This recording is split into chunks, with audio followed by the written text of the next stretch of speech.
looks like we got a new friend!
Live. Oh, hi everyone, and welcome to today's game of D&D 5e, DM'd by the wonderful Tahina Randale, Chasing the Sun. Before I hand over to Tahina and say hello to all these wonderful guests, let's get through our social announcements, our station announcements. There we go, I can use words. So, social links. Go and check out our Discord, our Twitter, and our YouTube. Discord for the inclusive, safe community where you can talk about TTRPGs and all the other sorts of things. Twitter, send me a DM and I'll get you a game. I know there's a backlog, so if you have sent me a DM, I will get round to you. I'll be right with you. We're planning 10 games in 36 hours at New Year's, so that'll be fun. So there's a lot of organisation going into that, so I might be a little slow on the DMs. But DM me anyway, and I'll get back to you eventually. YouTube, go and catch up on last season, where you can see at least Derek and Tahina from last season in various shows. We had a fantastic time. The shows were great. They were worth watching. Also, hi God, Gamer, hi Kentucky Hawkeye, hi you guys in chat. Go and check out our Patreon. Patreon's actually one of the best ways to support us. We are now up to $429 on our Patreon, out of our goal of $500 a month. Thank you so much for all your support. It's one of the best ways to support us because the money goes straight to us and you can choose how much you can afford to spend from as little as $1. And we also have free articles over there, some of which are written by the wonderful Archmage Derek over there. Yes. What else do we normally say? Merch! We have merch. You guys can go and check out our merch over on Redbubble. And lastly, we have sponsors. We have Bird in the Storm Publishing. We played one of their modules just the other day. And they're a writing company. They'll be bringing loads of content to us in quarter 2. We also have Magehand Press. Magehand Press made the Dark Matter expansion for 5e set in space. Which is great fun. Any sci-fi you want, you'll find it in that book. It's very much worth checking out. Also check out our panels where we have Erasavod.com and TabletopLoot.com. I said Erasavod wrong. It's sort of like an in-joke now. I'll never say it right. We have discount codes for both of those sites. So you can use Scrat Academy for 10% on Erasavod.com and Scraticus Academy for a 15% discount on TabletopLoot.com. So you can go get yourself some dice. Let's go and say hello to everyone. Oh, lastly, there's a tweet. There is a tweet. Retweet the tweet and we'll get a random rolled trinket to someone. That is everything. Tahina, why don't you say hello and introduce us all? Oh, hi! Hey everyone! So good to see you all the lovely people here in the group and in chat. I hope you all had very happy holidays. I'm back out of the stone age of having no internet landline for over a week. And I'm very thrilled and excited to play with all of you tonight. I just have this image of you like sitting around at Christmas time with like candles, you know, playing tic-tac-toe. Something like that. I play D&D with my husband. Of course you did. Also because, yeah. You know me, right? Why don't we go around clockwise? So we'll go next to Archmage Derek. Oh, hi! Hi everybody, I'm Derek. I'm playing Kazarin, a happy-go-lucky good doggo in the form of a wood elf. And you look fantastic. Thank you. Next around, we welcome, now I'm going to say this wrong, but Antares Chiaras. Yeah. Dominic, oh hi! Yeah. I'm Dom, and I'm going to play Urok Fangla, a half-orc who I would describe as joyously violent. So I'm going to have great fun with him and hopefully the rest too. Also, he will make a great addition to any court. Of course. And next around, we have Bihak Zeltsi. Did I say that right? Yes, you did. Gosh. That's free for free today. Nothing but net. Hi. Hi, I'm playing Alois Cronus. He is a Fairy, which is a race from the Mage College. And he is in the Feywild, and he's a happy sunshine child. And today I'll be playing Dean McCracken, reappearing for another one of Tahina's shows. I'm not sure how she got into the Feywild, but she was lost in the jungle last time, so perhaps she stumbled upon some sort of magical gateway and would have been compelled to have a look.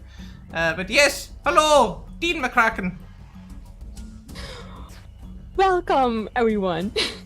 Let me set the scene, and then I would like you to describe in a bit more detail your characters and explain how you came to know each other and be friends or allies or whatever you are comfortable to call each other.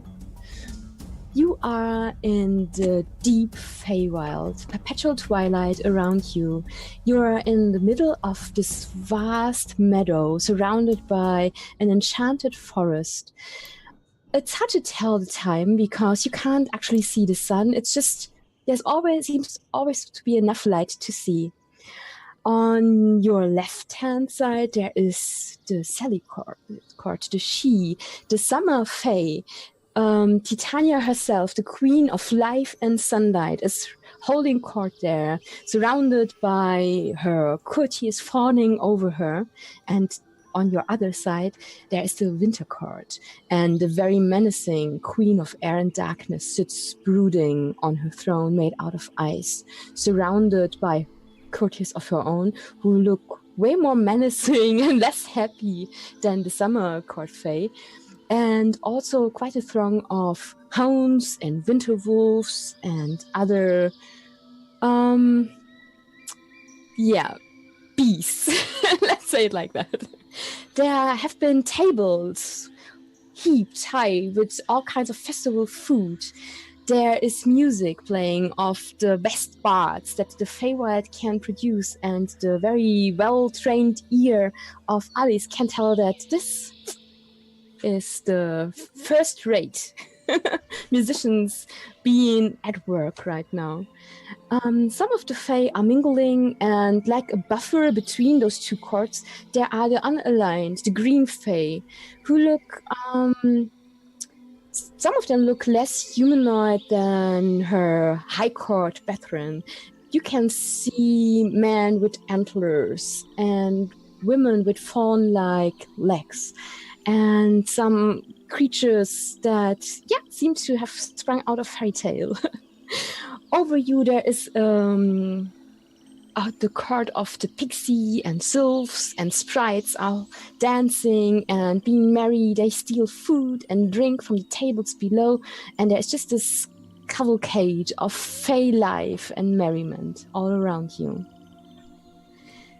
Let's keep the same rotation as we had just now, the clockwise counter, and please describe what you look like and what you're doing right now and how you met the others.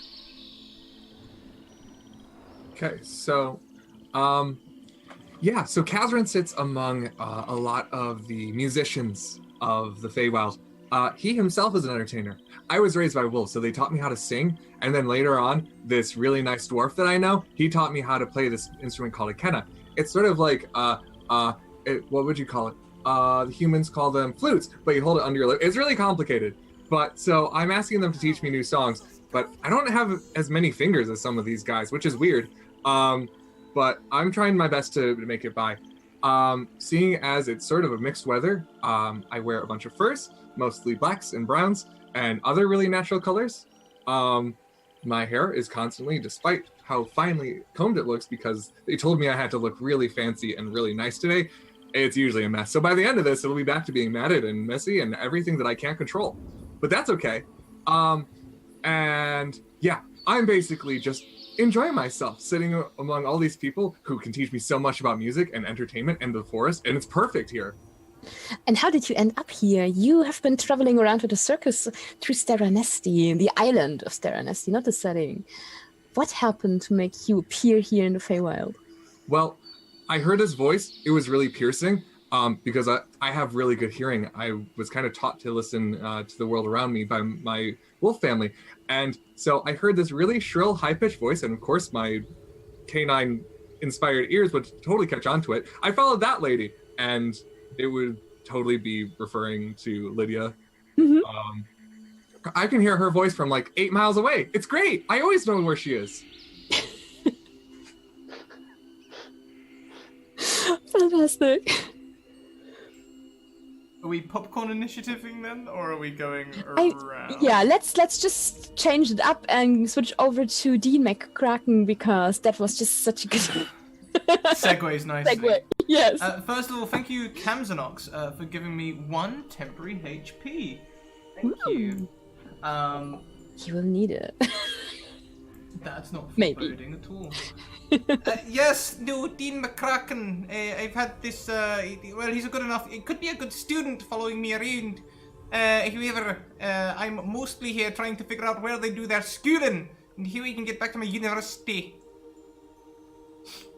We've got business to run, you know. Term starts soon. Is that what you're saying to Catherine as you're sitting beside those tables heaped with food? Yes, yes, indeed. She is a. What is she? She's a gnome. She is a small gnome with grey hair that's sort of curled. Looks maybe blue rinsed, maybe. Mm-hmm. Difficult to tell. But she's wearing her academic cap and gown, which looks a little tatty as it's been through the jungle a few times. It's also slightly burnt, if I recall correctly, because there have been mishaps. Yeah, slightly jungle. burnt. Nothing to worry about. But she's got a set of spectacles as well, which are on a gold chain around her neck, which she will often take on and off. There are several dryads in the crowd. How do you feel about that? Considering the last encounter with dryads that you had in the jungle. Well, you know, I'm not going to judge one species by the actions of one person, so I'm indifferent. And it did give me a very good way to get rid of that annoying student / professor. That's true. Questionable morals. Carries Dean yes. McCracken over here. Questionable morals. The Mars are as twilighty.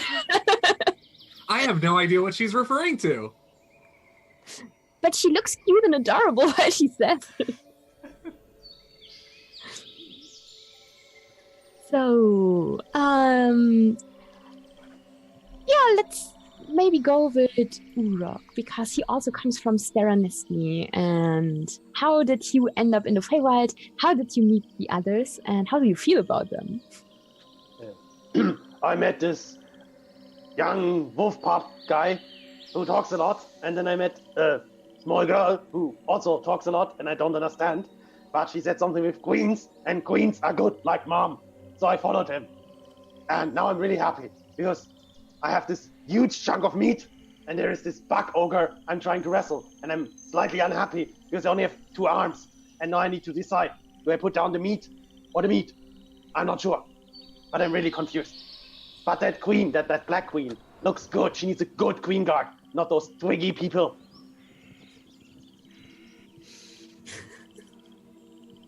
You can tell that Urok's really happy because nothing's been set on fire for a few minutes.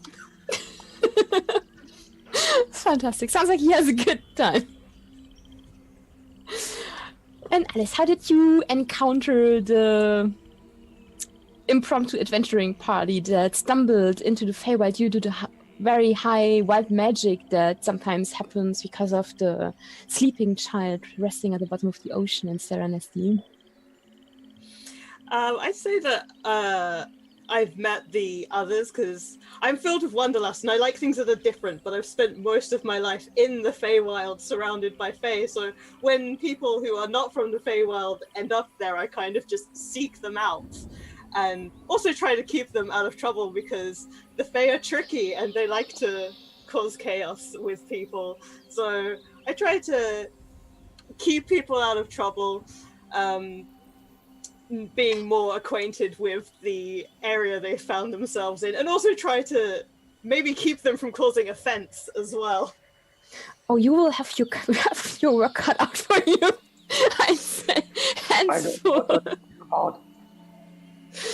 But being from the Fae, I'm also like kind of just a happy, optimistic child, and somewhat naive as well.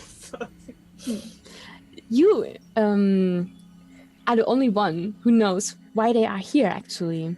You do know that at a special time of the year, it's the winter solstice, and the Fae have sent out this compulsion to the prime-material plane to lure in unsuspecting mortals to bear witness and participate in this special festival.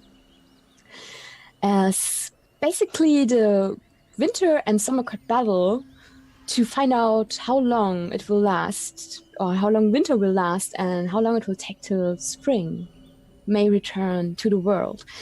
You know that whatever happens tonight will also affect the prime-material plane. So how well they rise to the challenge before them will count as how soon warmth and life and spring and summer will return to their respective lands. And they are not the only mortals amongst the crowd. And you also know that for this night, it is safe to consume fairy wine and food. They will not be bound to the courts and Feywild if they eat it. So they can eat and drink as much as they want and as much as they can, and will not be held responsible or won't be trapped here. But it's still not advisable to tell your real name. And you should never ask someone, a Fey creature, for their name. You always ask what they would like to be called.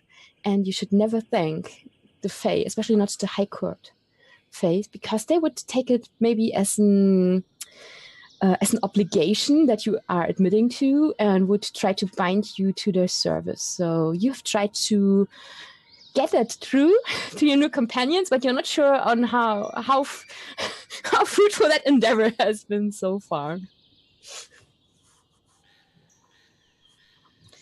Oh,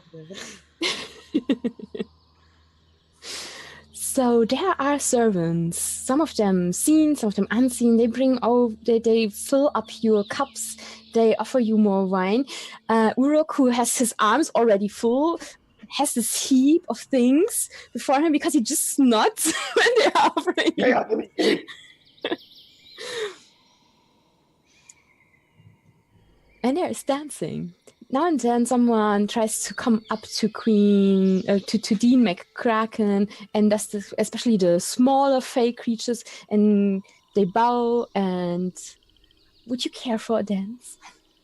No, I'm far too old for dancing, thank you. No, I very much appreciated, but well, actually, it is quite cool. But no, thank you. I don't feel like dancing at all right now.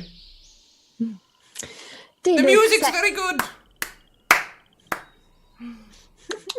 They also clap as well and look slightly disappointed, look at the others and try to drag you over to the dance floor, basically. But if you are adamant at staying and feasting, you will not be forced to follow one of them.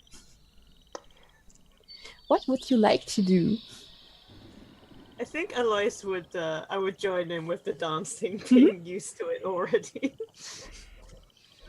And what is one dance, right? What harm can it do, really? Then roll me a performance check to see how well you dance with your Fae. Oh, How many drums? How many drums? Oh, how did I do that? There are a lot of drummers, although they seem to be more fond of string instruments and like harps and stuff like that. There's also the odd bagpipe now and then being played, although someone does not seem to like it because it's being hushed, as well as the hurdy-gurdy. So it's war. There also seems to be like a slight war between the bards to try to decide what kind of music should be more favorite so far. It's been very lively, but also rather bland for your taste, because it's mostly the harp and lute, and there are drums and chants and stuff like that played. But you feel like a good bass drum, they would profit from that, maybe. Silly music. Too much wee wee wee. Too little drums. I like that instrument. Sounds like the screams of my enemies. The musician sees you pointing at him and is like Louder! nodding, and is really into it now, and comes over and plays this lively song. Oh, I will dance. Oh, in that case, you join the dancers. Please, one performance check. Why can't I see the... here. I don't know which role counts. I think the first one, right? Yeah, the first one. Yeah, okay, I dance. So But enthusiastically. you both had summer wine, and although I thought he was used to it, it's maybe all those servants just pouring and pouring in your cup while you were not noticing how much you were drinking, you both stumble and you basically trip over each other and start giggling, and the Fae seem to be very amused and delighted, and when they notice that you have trouble holding your participating, some of them even try to prank you and make you trip even more, and it's ending in chaos. Do I notice? Make me a perception check. Of course I will. Oh, and I like the music. It's good. Well done. No, you just think that it's your own clumsiness, and you are very happy that your skin tone hides the blush that's starting to spread. Although you have some of the dancers seem to enjoy stumbling over you. Fantastic. Good time. More meat. Good sir, you are so slippery, says one of the Fae ladies. Ah, Nice. do you like? Coming. Start flexing. Oh, it's back down.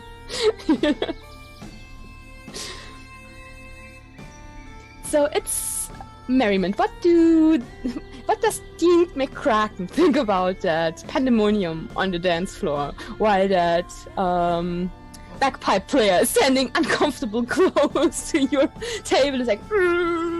Well, whilst she's shaking her head and sipping her tea, if anyone was to look under the table, you'd see her foot tapping along to the bagpipe. She's actually quite partial. But she's the vibrant energy of the youth. No, not for me. Catherine, though, dear, you should go and have a little dance. Go on, have fun. Let your hair down. I'd love to, but I mean, I figured I would play along. I don't really. And if Kazrin's ears could move while he talked, they would definitely dip a little as he leans in and says, I don't want to upstage anybody. I'm way too good at that. So I'll let everyone else have their fun. Oh, go on then. Go and play a counter melody to the bagpipe man. Have fun. Do something. Can't just follow me around all the time. I'm old. Well, yeah, I have to make sure that nothing bad happens to you. I'm sitting in a chair drinking tea at a party. What can go wrong? In the Feywild, anything could go wrong. I'm highly magically adept. It'll be fine. And he just grins and goes, so am I. Haven't you noticed? Have I noticed? Can I roll an Arcana check and see how much I've noticed? Of course. Go ahead. Dirty 20. A dirty 20. There is so much magic going on that it reminds you of the jungle on Briala, where there was so much magic resonance around you that it almost overwhelmed your senses when you tried to detect magic spell last time. So you can see all kinds. There are glamours, so illusion spells to enhance someone's look. There is some of the music is not actually played by musicians, but is also some form of illusion. the food has been changed. You're pretty sure that your tea, now that you contemplate it, might also have some magic or alchemist stuff in there. So it's a cacophony of magic around you. So she'll say to Kazrin, "Yes, my dear, I have noticed," and take your cheek and give you a little bit of a wiggle. But there's no reason for you not to go and have some fun. I'm very well versed in magic. I'll be fine for just 5 minutes. All right then. And Kazrin hops up off the stump he's sitting on. He nods to the couple Fey bards that he had been conversing with. Mm-hmm. Good lesson. I'll be sure to use that in the future. And he Point out at you and keep on playing. He steps out to the dance floor, Mhm. and in this, he kind of crouches low, almost like a wolf about to get into a play fight. And at the edge of where people are dancing, he takes one giant twisting somersault into the dance floor. Mm-hmm.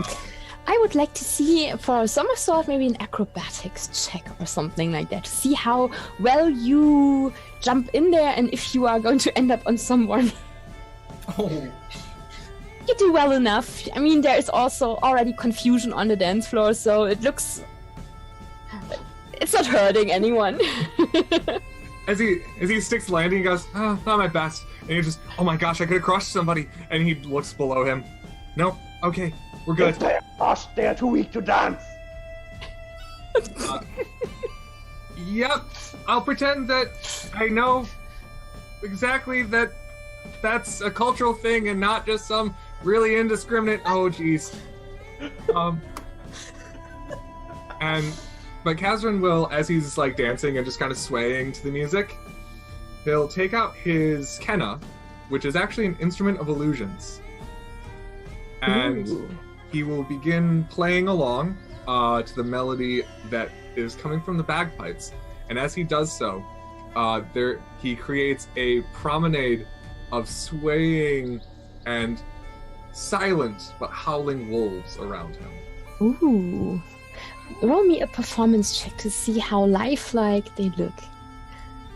And how well you 17. blend it in. Oh, very well. You have no problem blending it in with the music, and the wolves appear. And they look so lifelike that you can see that from over where the throne of the Queen of Air and Darkness is, where several winter wolves and hounds that look almost like hellhounds were mingling through the crowd around her. Some of them are their ears are perking up, and their noses are stuck in the air as some of them come closer and start growling and looking at your illusions until one of them is brave enough to poke his nose in your illusionary wolves and then just wakes the illusion away. As it does so, I have all the wolves turn into a cascade of butterflies that swirl around me as it goes to poke them, just to give it a little startle. So it is poking it, and they disperse, and those butterflies, and he's like, oh, and it's just this happy duck grin or wolf-like grin as it looks after the butterflies, and then at you, surrounded by them, and you see as the wolf licks his chops. It's like, I gently reach my hand out as though just to offer a sniff to try to be somewhat cordial. Mhm. You try to touch the winter wolf? Or... I don't go to touch it. So, when approaching a new dog, Kazrin just gently puts his hand in front of its nose so that way it can sniff it, Ah, and then it's sort of an attempt to be cordial. okay. Would you please roll me an animal handling check? Sure thing. 15. Very good. So the wolf is like... and then he sits down and gives you that quizzical look like he can't quite decide if you are wolf or fae or elf or what you are. And I just give a small wink at it and continue playing. And the wolf stays for the whole song and watches you. And at the end, you see that just the tip of the tail starts to very softly wag. Almost not noticeable, but you were looking for it, so you know that he seems to be pleased. Lovely.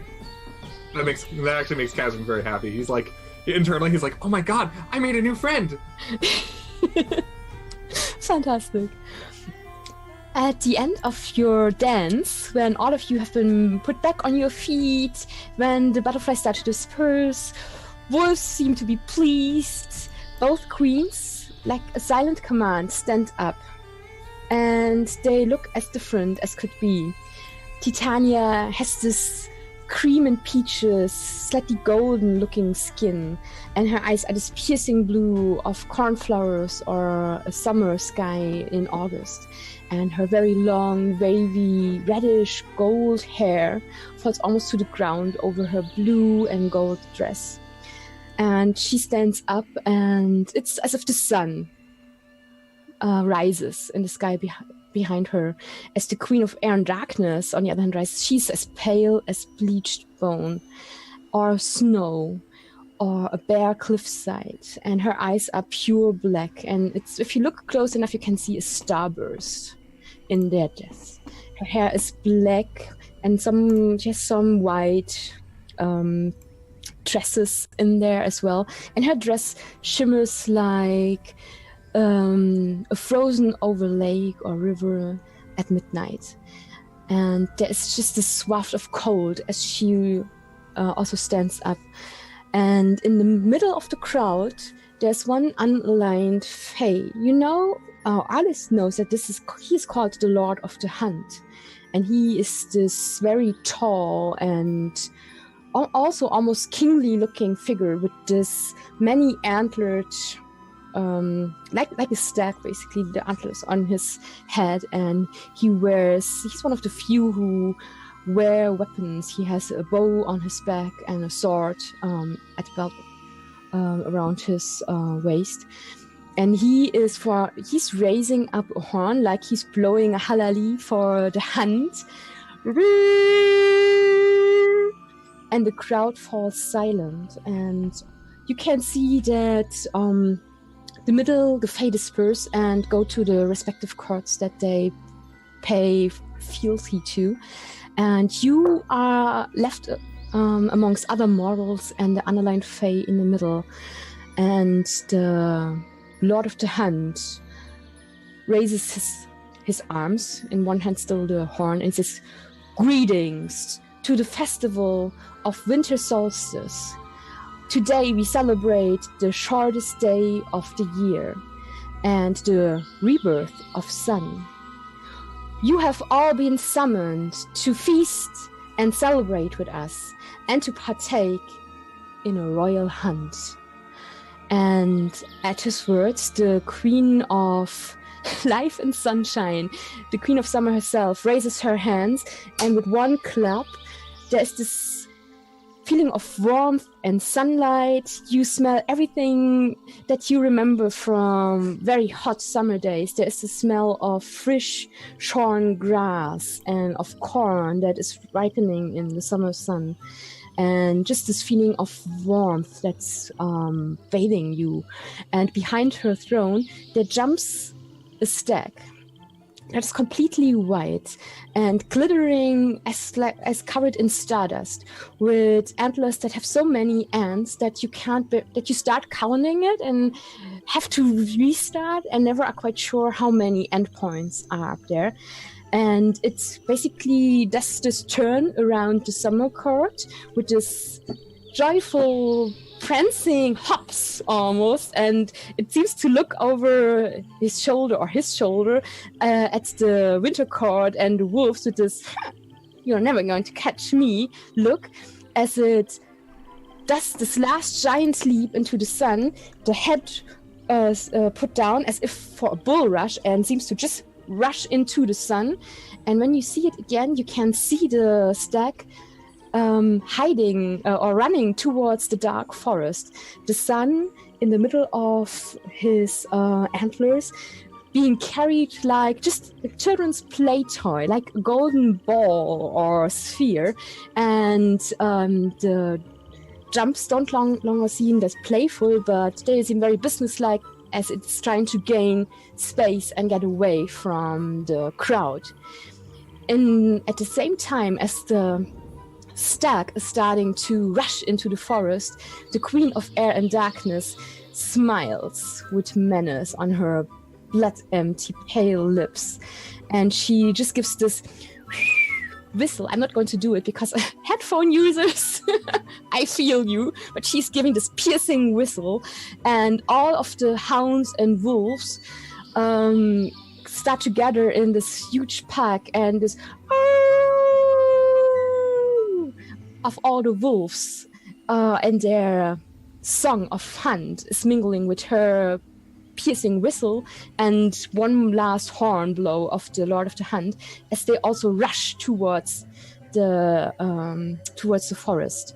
Some of the mortals are already starting to rush after them, and the Lord of the Hunt looks at those who still are left on the field in the meadow and says, none of the courts, of the high courts, are allowed to interfere with this chase of the sun. That's why we have you here, mortal champions. What do you wish? Whose side are you on? Will you prolong winter and cold and rest and the gathering of energy? Or do you wish to see spring return early with warmth and life and laughter? Go now and chase those you wish to help or hinder. Orok looks very confused. Huh? What's going on? Kazran lets out a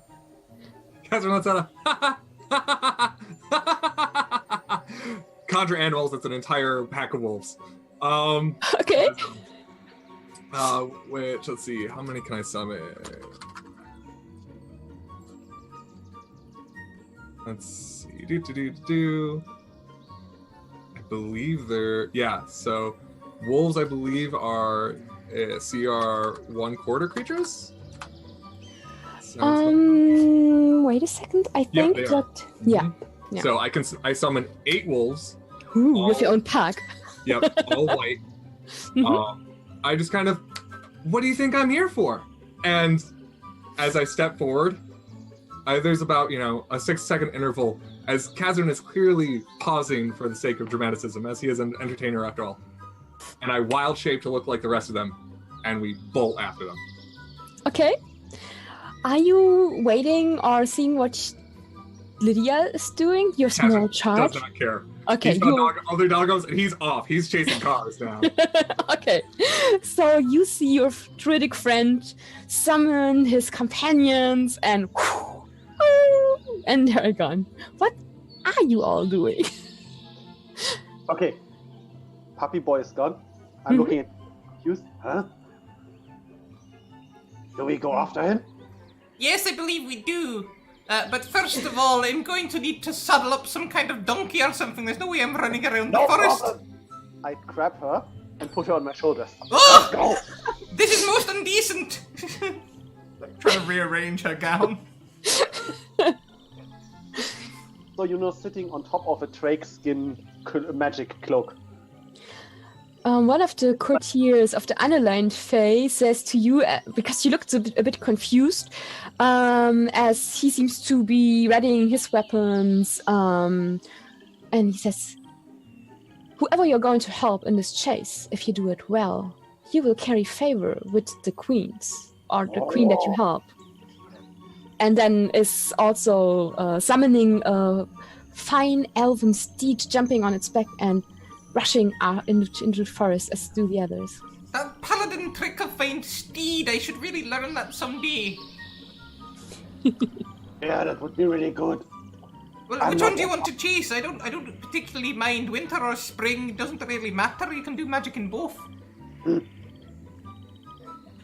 He looks at the one queen and the other queen. That one's prettier.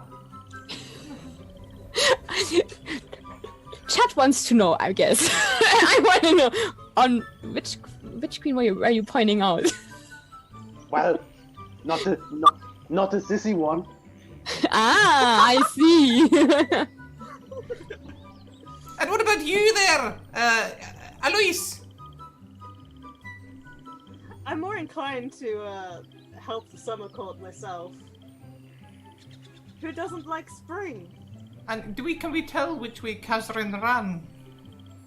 They all run into the same direction, so Oh, hell, we it's hard to tell. He turned all his wolves white, so just like the winter wolves of the Queen of Air and Darkness.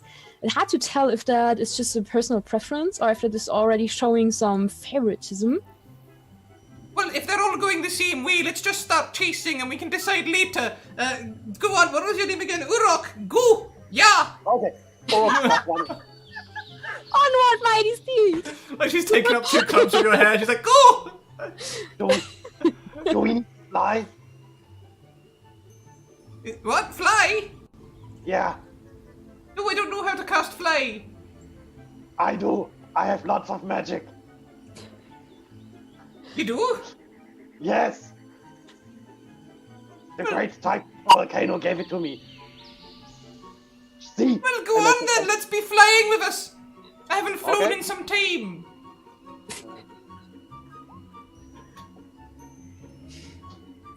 I cast fly. Fantastic. And then I kind of strike a Superman pose and fly away. Not so fast. Oh god. Please roll me 1d100 percentile dice. Just to see. It's roll slash 100, right? Yeah. Just to see how quickly you get fried. No, that's wrong. Slash roll 1d100. So slash roll space 1d100. Genau. Yes. Slash roll? I'll put it in quotations for you as well. Ah. Oh no, there you go, you got it. So let's see. You rolled a 61. Very good. As you cast fly, you feel as if the last thing you ate here is stuck in your craw and you have to Uh-oh. clear your throat. And when you try to speak afterwards, your voice is barely audible and you have to shout Oh, for 1 minute. Wait, was he not shouting before? No, that was his normal speaking volume. what are you saying? It's a big, really hard song. That was just normal volume for him. Alice, what are you going to do? You saw the wood elf summon wolves, turn into a wolf himself. The orc grabbed the gnome and started to fly away with this very bad-sounding coughing as he's rushing off. And let some of the food that has been heaped upon him that he had not lost while dancing is falling to the ground.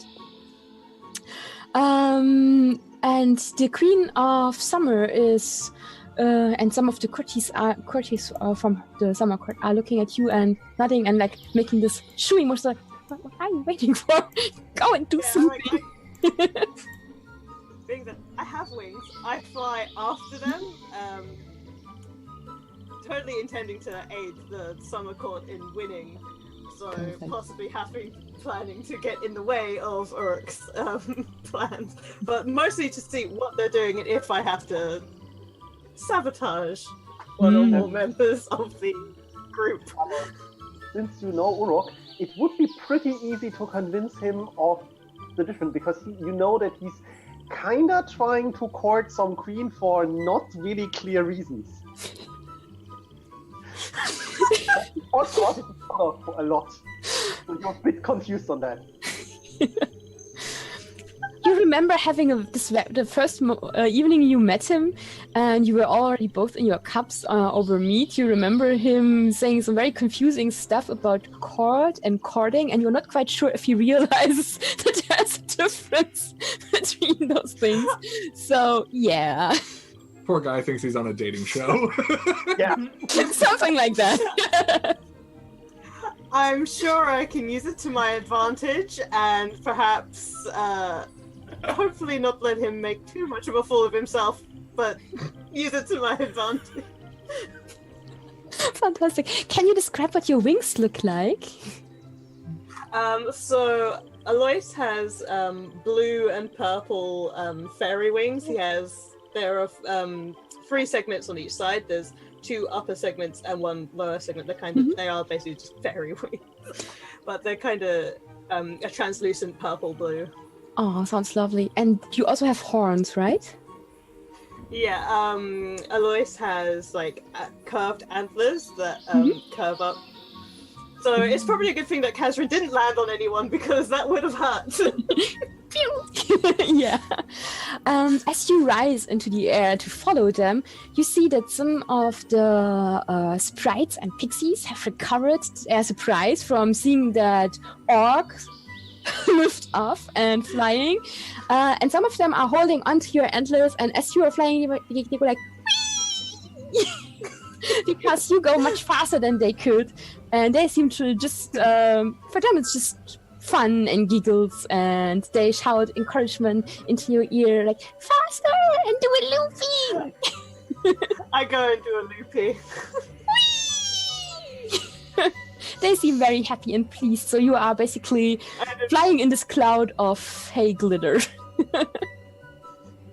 I assume I'm probably used to this by now, and I'm completely happy to oblige anything that, like, if I go faster, I try to go faster, and if they ask me to do tricks, I do tricks, whilst trying to keep up with everyone else. Fantastic. And the crowd, as the last mortals and underlined fae are rushing into the forest or starting to fly, is cheering, and you can hear this last as you are leaving that meadow and chase the sun, Stark, and the winter wolves in their bid for supremacy. So, Kazrin, I would like you to roll me a survival check as you are rushing into this very dense forest. And let me know, who are you chasing exactly? 17. I'm chasing the stag itself. You're chasing the stag. Okay. And with a 17, it's not hard to see the footprints and the glimmer of sunlight in the distance. And you can also weave in the... Wolves have a pack tactic. You are used to hunting together.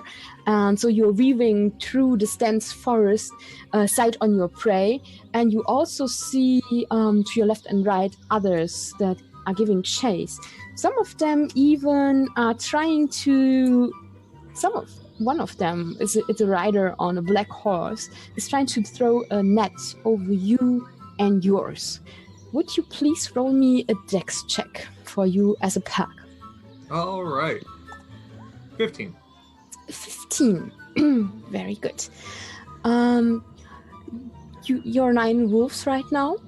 Mm-hmm. So the first, you and the first part of that pack have no trouble evading the net, but the last 2 wolves are getting tangled up in the net. They can free themselves, but they will be lagging behind you and the main crowd. All right. As long as they're okay, I just kind of give a quick bark to sort of signify it's like, come on. But we continue charging after. What does this rider look like? That rider looks like he does look fey, but he does look more elven to your eyes, and you have heard in your journeys of the Eladrin. And this one looks like he might be belonging to winter, because he looks ice blue, and there is frost glittering on his coat, and his horse has this darkness that looks more like, not like a usual, like a black horse. There's something vastly unnatural about the horse, and the eyes, they have this icy blue glare in them that speaks of magic. Okay. Just want to see something. Gotcha. Okay.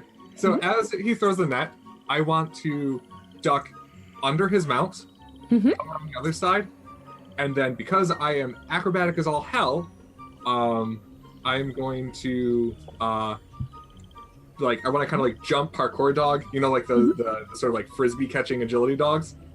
spring off a tree, and then pounce him off of his steed. Ooh, roll me. I would like you to roll me first an acrobatic check. Sure. Off, and then maybe an attack roll, an unarmed attack, to see how well you hit him and how much he's going to be damaged by that pounce. Okay. Seeing as I am a wolf at the moment, I have to roll a new set of 16 for the acrobatics check. Yeah, you have no trouble jumping up on a boulder, hopping against a tree, and doing this flip. It looks way better than the one you did in your human body. So it seems you are more comfortable as a wolf in jumping around like that. 13 for the attack roll. So you hop up there and aim for the rider on his black steed, but he just ducks low on the horse mane, and the horse is also doing the sidestep, the small, and he's also trying to hit. Question. Yeah. Are one of my other wolves within 5 feet of it? Yeah, sure. You are. Then you would get advantage. Correct. 16. And it is still the same. The winter fae is as slippery as melting ice that you try to catch out of a fast-flowing river, and he's just in this liquid movement, evading you. Okay. I give a growl, and I'm going to just send all of my wolves after this guy. Okay. And you see as that guy is doing this, he first pretty much lays flat on the mane of the horse, then he gets up and turns around in the saddle in this acrobatic maneuver and puts an arrow on his bowstring and is taking aim for one of your wolves. Let's see.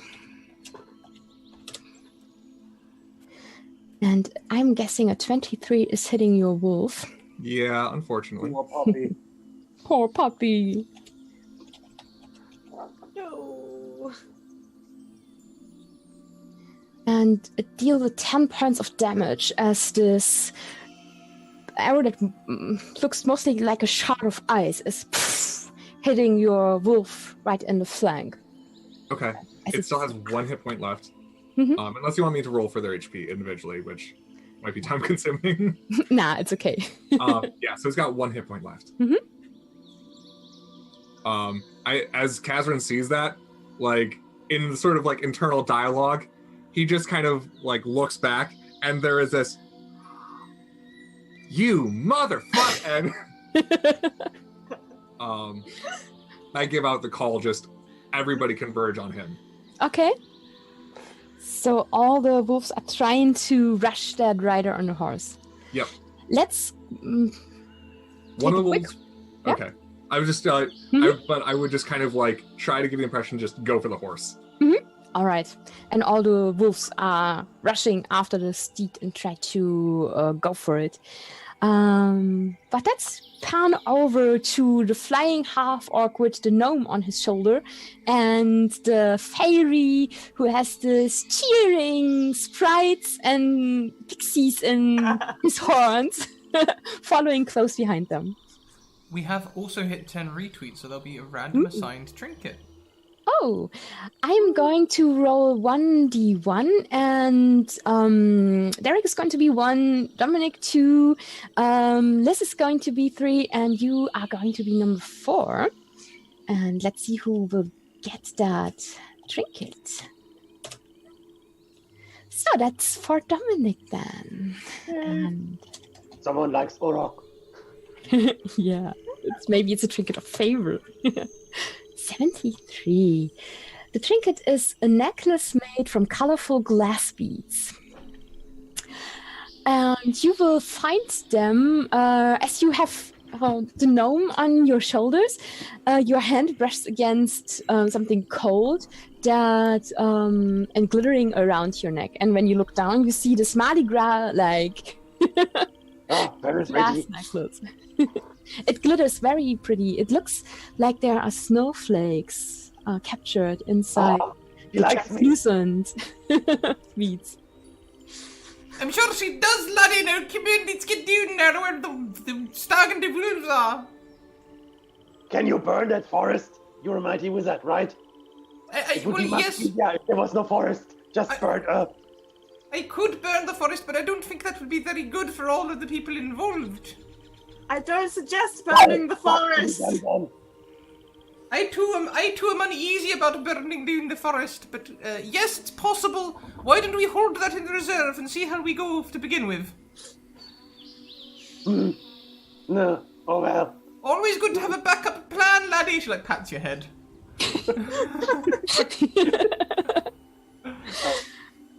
Well, I could freeze the forest if that's better. Okay, I could. Well, I freeze can it think of that would probably take too long. I can think of one queen who might like that, but let's not do that either. Okay. I tell you what, why don't we just get in real close to them with your flying, and then I'll try and put them to sleep. Permanently. He looks excited. To be seen. To be seen. Very good. We hunt with the wisdom of the hawk. He goes up very high and then tries to find basically the hunters. All right. Then roll me a perception check. Haha. He's very keen, obviously very keen on finding things to hurt. I can tell, yes. And you have no trouble although this forest is very dark and very dense, you can see far ahead the glimmer of sunlight from underneath the tree branches. And now and then you see a puff of frigid air and something blue glittering underneath the canopy, also ahead but behind the sunlight. While I'm flying, can I use my tools to cast Armor of Shadows and Fiendish Vigor? Armor of Shadows is Eldritch Invocation, and it's like Mage Armor, right? So that's not. It's Mage Armor and False Life. Would False Life be a concentration spell if you use it as an Eldritch Invocation? Is it? I'm not sure. I'm just asking. Is it? I have no idea, honestly. Just let me know. Don't believe false life is concentration. It's not concentration, then all good. Then you can have all three things going. Flight, Mage Armor, and the False Life. Yes, No problem. Awesome. So just roll in the background. So your flying steed, the orc on whose shoulders you ride, just is wrapped in darkness and shadow. Ooh. And what does Fiendish Vigor look like when you use that invocation? I have those traces. I mean, I run around. I haven't said that, I think.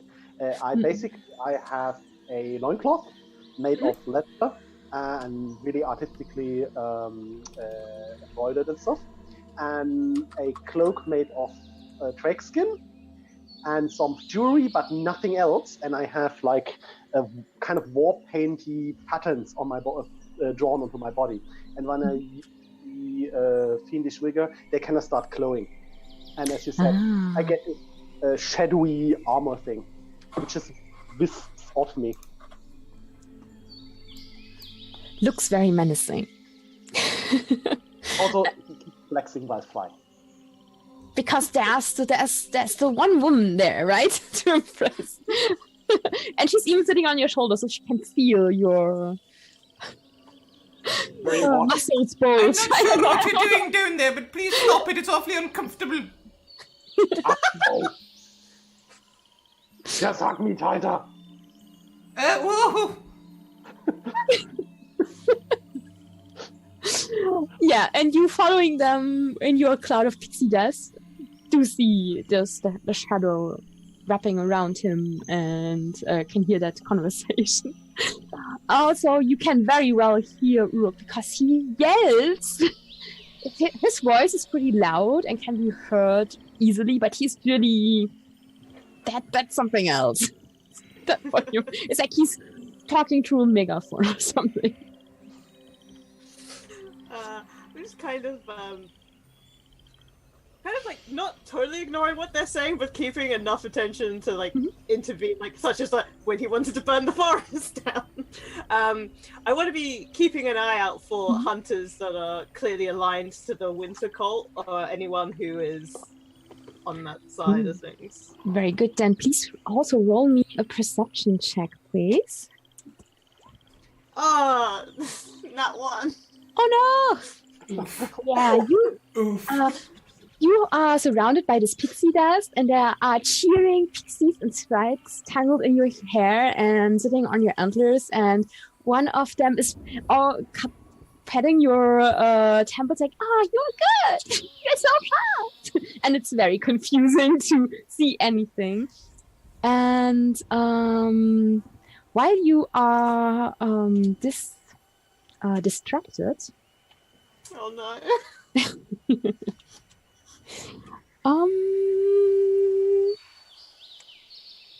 Yeah. Does a 24 hit you? Yes, 24 hits me. Oh no. All of a sudden, I'm not feeling too good about this whole cheese thing. Okay.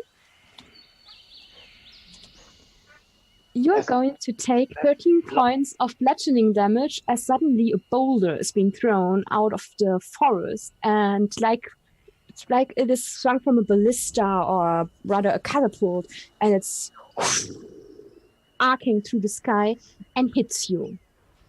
Oh. Please I'd say make that a dexterity saving throw for me to see if you can hold your height. And D. McCracken and Uruk, you also see someone throwing boulders. And we are not talking little stones, we're like huge. 20. Yeah, you have no problem holding. So you're being hit, and for one moment you start tumbling, and there are pixies and sprites flying everywhere. And some of them try to hold onto your horns and hair to hold you up. And they help you gather your balance in the air. And you are not tumbling down into the forest, but you lose some of your of the altitude that you had been. Why didn't Eddie take Featherfall? A challenge! No, not a challenge. That's the Death Wish. No. I fly down there. Okay. As we fly close to whatever's throwing boulders, I want to open up all merry hell on it. I'm nervous. That 13 would kill me. That 13 would kill you. You are level 6. Are we? Yes. I thought you have Dean McCracken ready as we had her in summer. Maybe roll a hit die. There are amendments to be made. Yes. Now I also realized why you wouldn't put the forest on fire. I bet you don't have first level sex prepared. That makes me so happy. Let's hope nothing happens to Dean McCracken. That would be a shame. Someone still sore. Don't get me started. Don't. Well, do I have to roll perception again to see whatever's throwing the little pebbles at us? Yes, because you first have been looking for the hunters and the hunted, and looking out in the distance, basically. Now you're searching right underneath you. You could also roll an investigation, so an intelligence-based roll, if you would prefer that. I'm not judging. I mean... What? You mean useless stat? You are looking down into the forest, and you can see your enemy, the one who dared throw a rock at one of your allies. And it looks like a giant, because it is a huge creature with this bulging eye. And it is dark, and it's obscenely muscled. I mean, you feel like you're just a twig in comparison to this charming fella. I want to kill it. And he glares at you through his eye, and you see that he is already lifting up the next boulder and takes aim. McCracken, do you think the queen would like his head?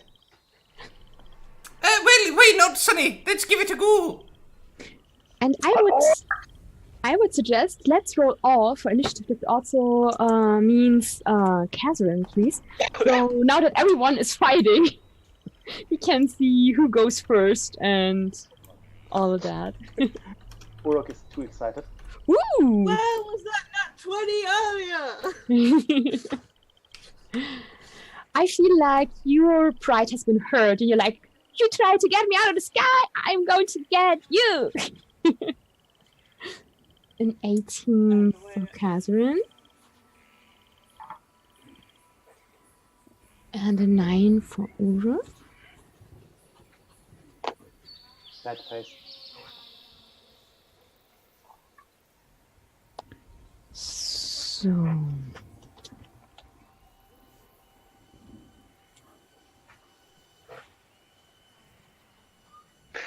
Uh-oh.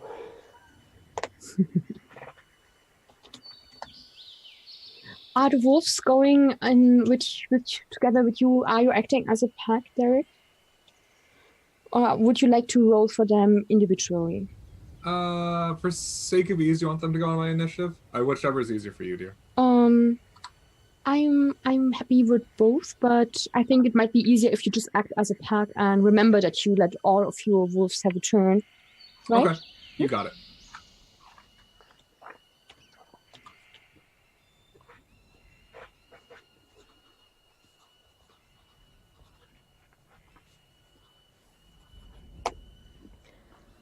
Very good. So now that everyone's back, Alice, your pride and honor has been challenged on this hunt that one of those foul creatures. If you want to know what it is, you as someone who has lived all their life in the Feywild and studied the stories, please roll me a history check. Or an Arcana check, if you would prefer that. Arcana's the better one, so I'll roll that. 13. Very good. The 13, you realize that what you're seeing is some form of Fomorian or maybe Firbolg. So basically an evil giant creature that has been twisted by Fey magic. And you realize that those, they once have been the most beautiful and physical perfect of all Fey and Elven creatures, and they have been twisted by this foul curse, basically, because the Fey united to defend. It's one of the few times that all the courts aligned, basically, and to fence them off and stop them from trying to rule the Feywild. And they have been twisted by the magic, and their beauty has been stripped from them, and they are looking warped and just plain ugly, and you can basically tell their evilness and the darkness in them just by looking at them. And there is dark magic swirling around them. So, what would you like to do? You are, I think, basically like 30 foot over the canopy, I guess, because you took quite the tumble down. So I come to a stop, and I turn to the creature that just threw a rock at me. It almost turned me into a pancake. And I kind of I raise my hands in the air and I call lightning. Ooh, I like it.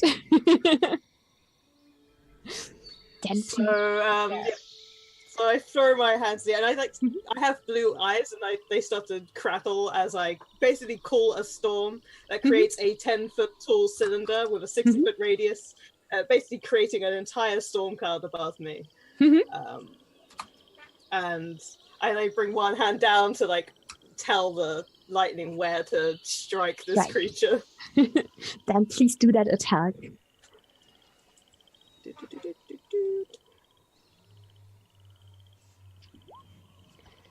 So I can now comfortably say that I'm level 6 by the way. Yay!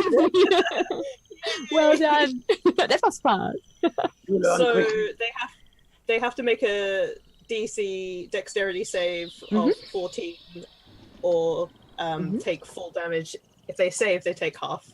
All right. And that's 21 lightning damage.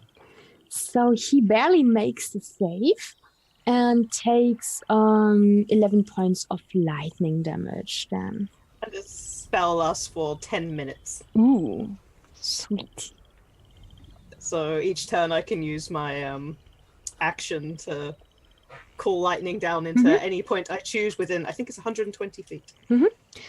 You see, as you start summoning the lightning, some of the sprites are taking out their swords that look like little... it's like, he took our friend!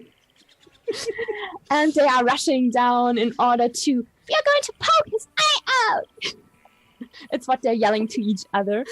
And they are zipping through the lightning that is basically jumping between storm clouds and rush over there, but they are still too far away to get into range.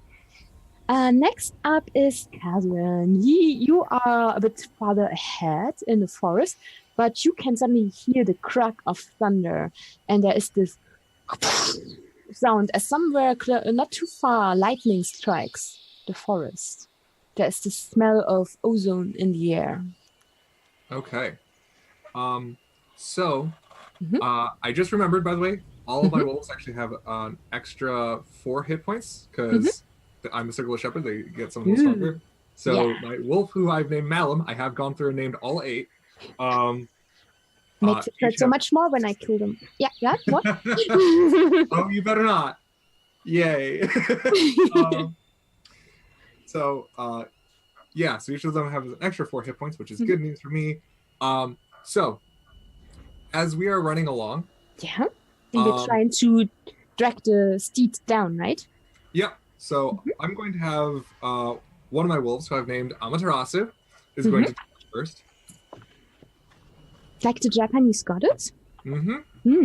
I've named each one after a different mythological figure, except for Malum, who is referenced to the big bad wolf. Oh. So that's with advantage because they are swarming it. Nope. First one doesn't hit. Then Wolfgang. Oh, Wolfgang's another exception. 22. A 22 to hit? Hits. Yeah. All right. And that's going to do a fun little bit of 2d4 plus 2 piercing damage for 9. And the steed has to make a DC 11 strength saving throw. Alrighty.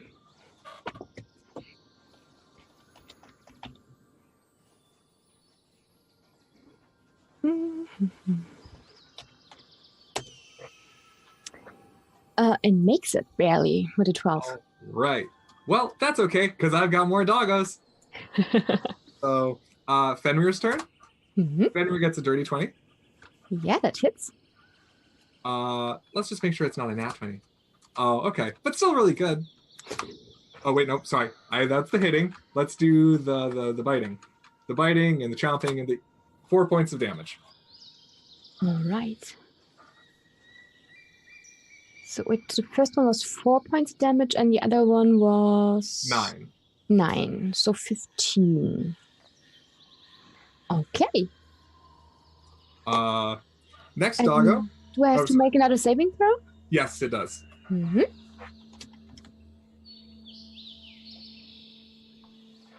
This time the steed does not make it.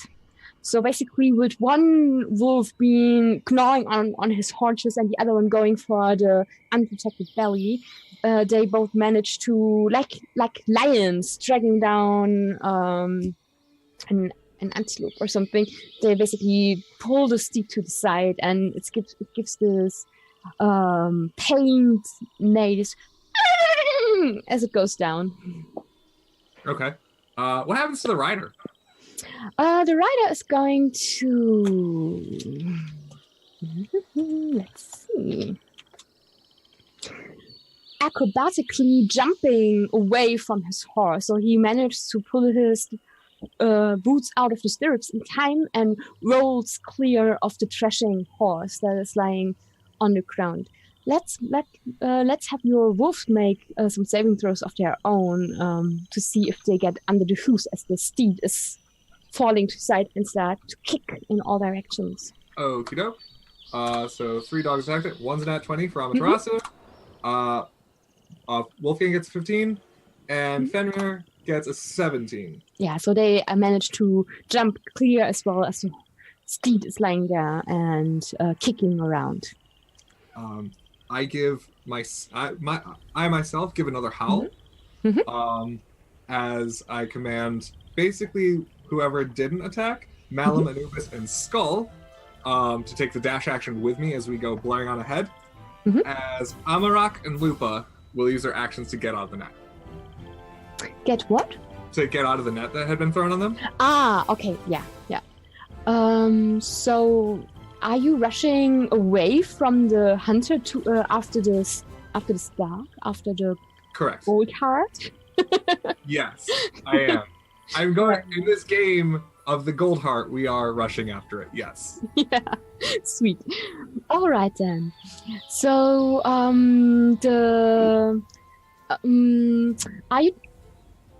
the rider who rolled clear is he had his bow in hand and he's putting a new arrow on the string. You leaving some of the wolves behind to deal with them, or are all of? They're all supposed to be following after me. As All soon as right. they can. Okay. But they haven't used their actions. Okay, so you I'm going to make an attack of opportunity against one of them as they rush past him. Sure.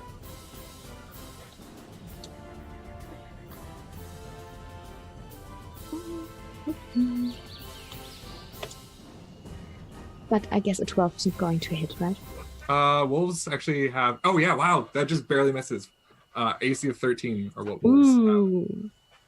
So he took this tumble and he Legolas-like basically landing and putting the arrow on his bow, and that's it. But he, unlike Legolas, can't quite manage in this confusion of his steed whickering and screaming as the wolves bited and the wolves rushing past in this very dense forest, does not manage to hit. So you see basically, no, you don't see, but just if you were to look, you'd see that arrow that seems to make out of a sliver of ice basically hits just harmlessly against the tree bark and splintering into lots and lots of little shards of ice.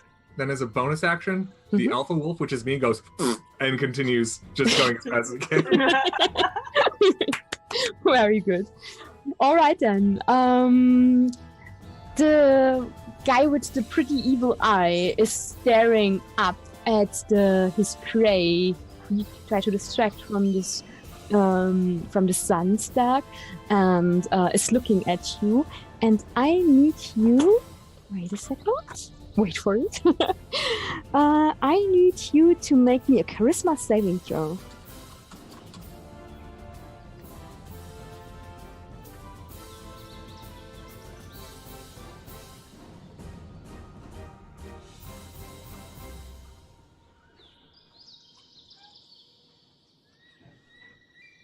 Louise? Oh, sorry, is that me? Yeah, that's you.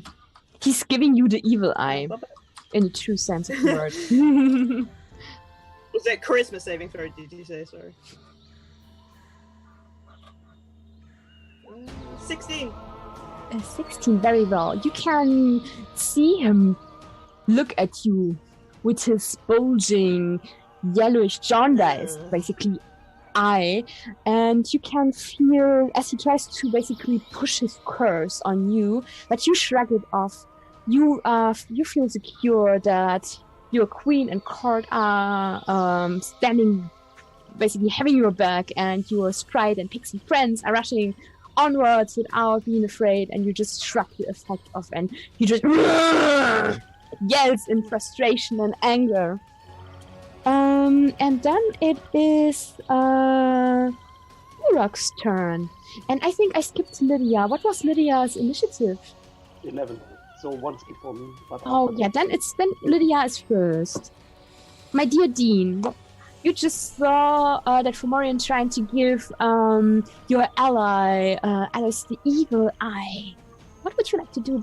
If you would like to do something about it, what would you like to do about Yes, no, you can't have that, can you do? What kind of range are we at? Bitte?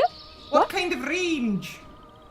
What kind of range? I guess with Uruk rushing in, you should be still at least, I say, 70 or 80 feet away because you have been higher than your friend and you have not been hit by a boulder. Yes, so we're still quite away. Hang on a second. Yes, that'll be perfect. I'll hit him with some magic missiles. Nice and gentle to begin with. Are you aiming for the eye? Yes! Of course I'm aiming for the eye! 3 bolts, is it? Is it just 3 bolts? Is that level 1 or...? Yeah, if you cast it at level 1, it's just 3, and I think for every level over 1 that you cast it, you add an additional missile. Huh, I happened to roll 3 threes in a row. It genuinely did roll it, right? But it doesn't look Okay, right. it looks weird, but yeah. Yes, I'll just cast the one. Just cast the one. So 12 points of damage to the eye. To the eye! To the eye! Go for the optics! Go for the eyes! And you see him basically hitting his own face as he... And It's rude to stare!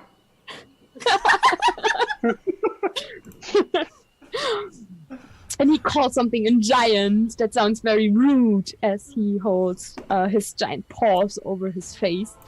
And now it's Uruk's turn. Great. Well, if you say so. I have to do it by hand because I'm going to cast Eldritch Eldritch Blast. Mm-hmm. 1 beam, probably hitting.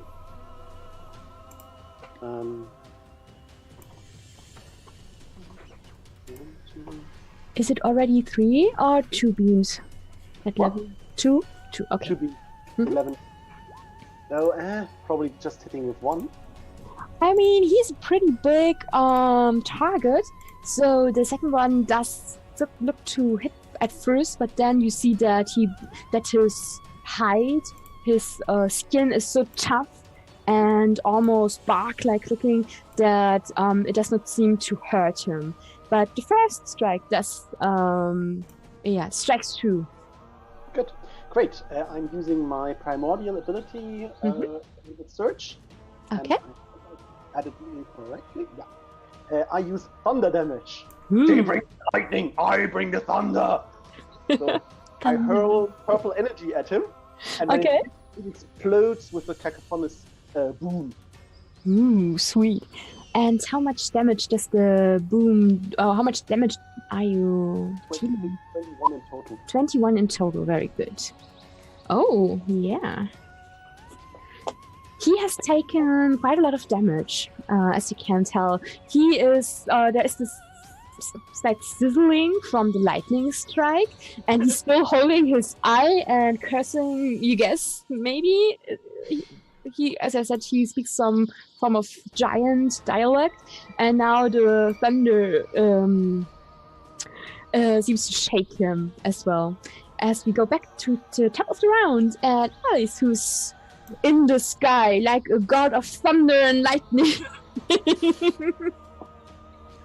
Yeah, I'm a generally a cheerful individual. I did not appreciate that I've had a boulder thrown at me and he just tried to curse me. So I'm just like, don't try that again! And I just bring another thunderbolt down on him.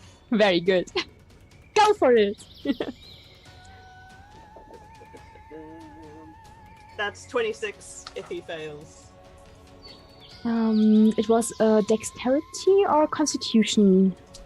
No, Dexterity. dexterity.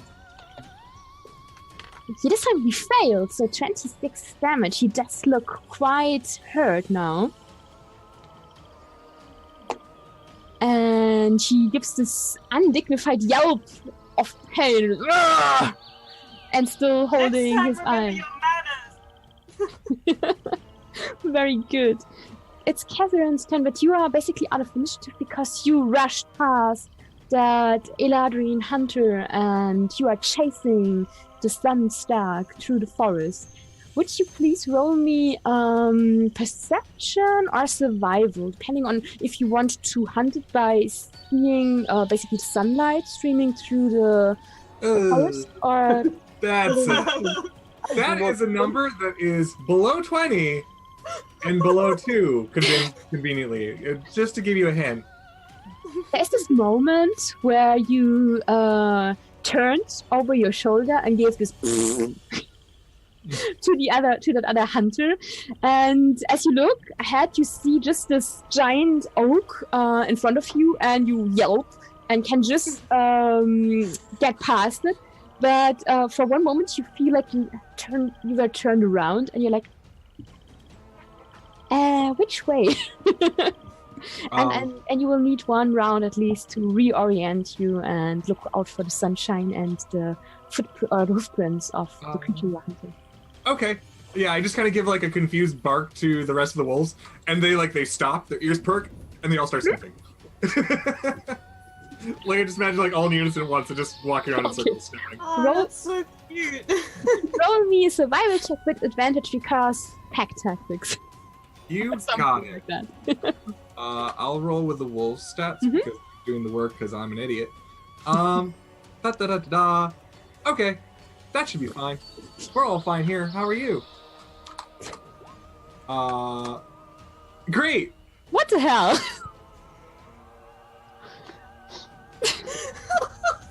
There seems to be some distance between you and your pack, as they're like, ooh, rabbit prints, and ooh, here, there's some, I don't know, some kind of bird, and one is standing underneath a tree and is barking up as it sees this fat, hen-like creature sitting there. Like I do that classic like kids movie thing where like I lie down, put both my paws over my snout for a second, and whimper for a second. Oh, he wants to cuddle. Almost come to you. Yes, the pack tries to comfort you, and they lick your face and.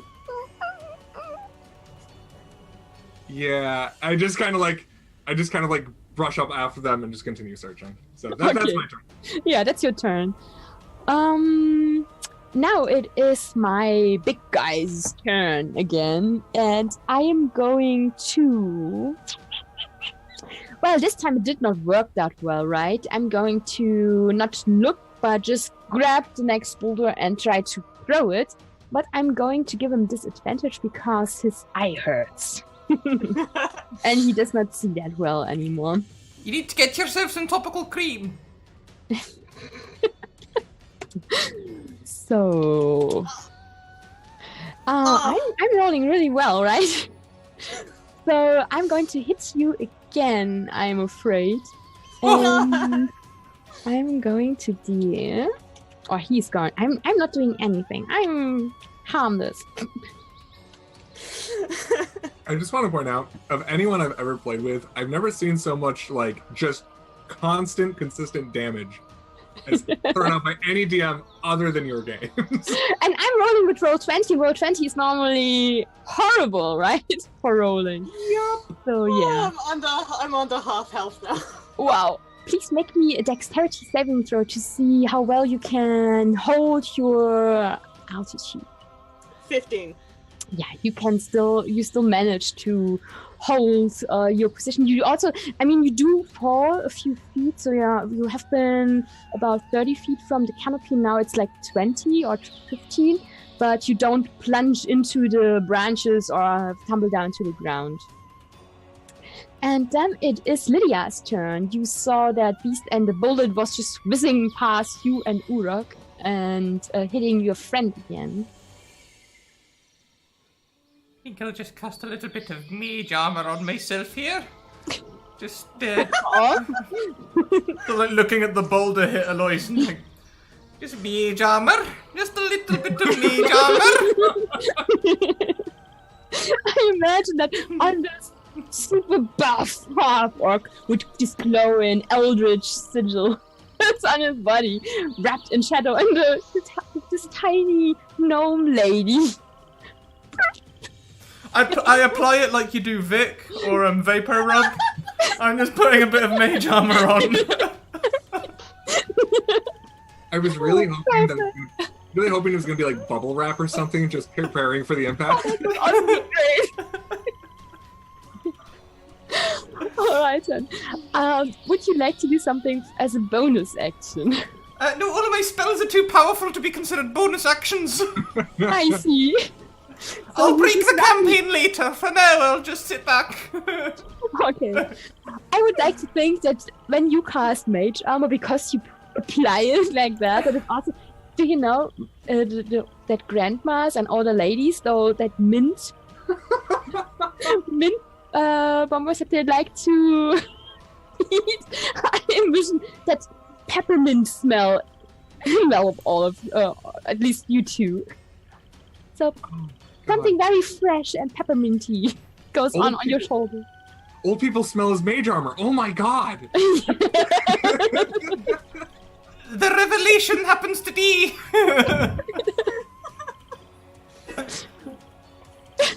That's why they never get into fights. Oh, there's so many jokes. It's an eldritch location. Sorry, what? Sorry, what? I just said they have a too high an AC and too low proficiency bonus. Makes sense. And when they break a bone, that's when, because they had to make a saving throw and it didn't hit their armor. Perfect. That's Exactly. Okay, Uruk, what would you like to do? You saw that bulldog Yeah. whisk by and... I growled, finally, a worthy enemy. And I dived down to hover directly before his face, spread out my arm, and from my tattoo-y sickles, molten armor runs into my hand and forms a giant cleaver blade. Ooh. Come on then!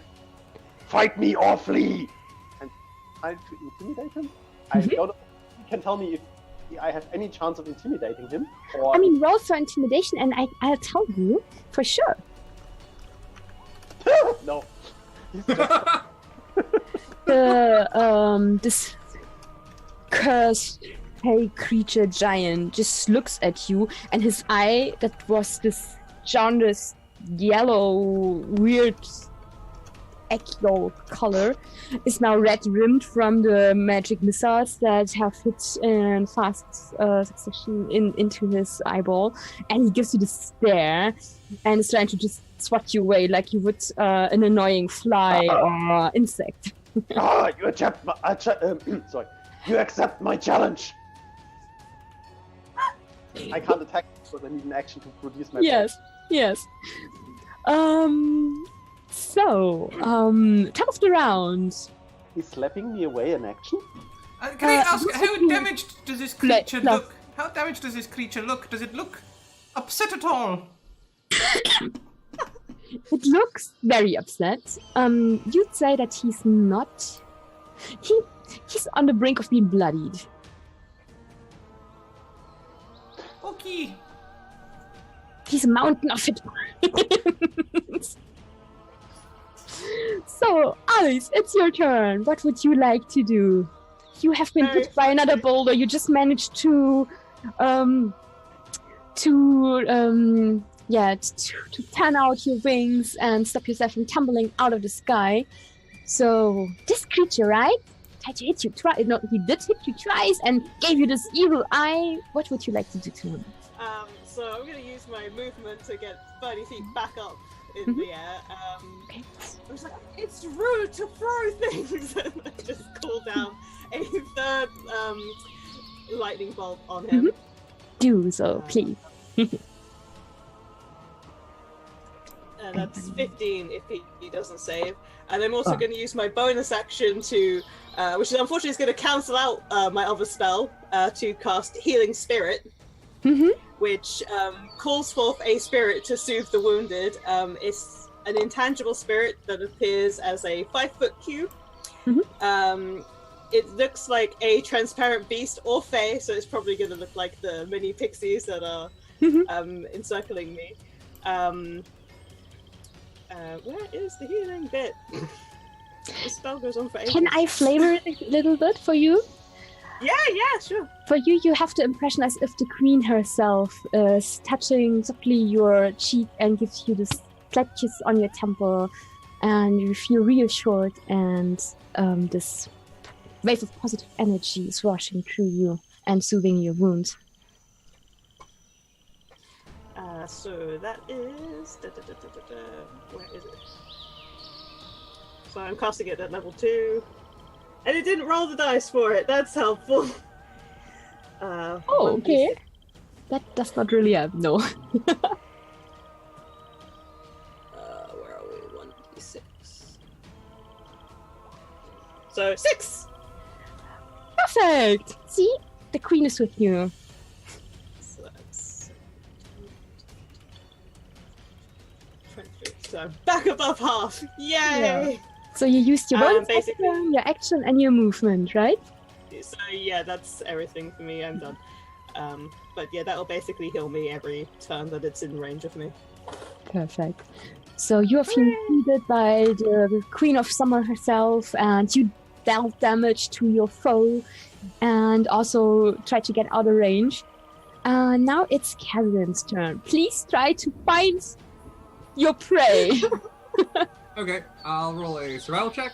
Yes. Because I'm Or good boy. perception. Oh, 26. Oh, perfect. So you are lying there with your paws on your snout as you... Oh, smells like sunshine. Smells like summer. Like ripe cornfields and fresh apple juice and all things summery and nice. Like going for a bath on a hot summer day in a clear, cool river. All right, so if they I got out of bark that almost sounds like guys, and I pull to my feet, and we all dash as fast as we can in that direction. All right. So, nose in the air, you follow that alluring scent of summer and try to follow the sunstar. And after weaving around a few trees, following that scent, and using your movement, you also can see this glimmer like a distant sunrise. This All right. slightly mauve and pinkish color. I let out a very happy, reassured howl, and just gotta gain on it. Gotta get the ball. Gotta get the ball. Where's the ball? Gotta get the ball. Very good. All right then. Then it's my guy's turn, and yeah, he sees you, and I would like you to make me a charisma saving throw as he unleashes his horrible evil eye on you. how many ones? Oh no! Oh shit. I think you're jinxed! Yes. I think that gnome used up all my luck.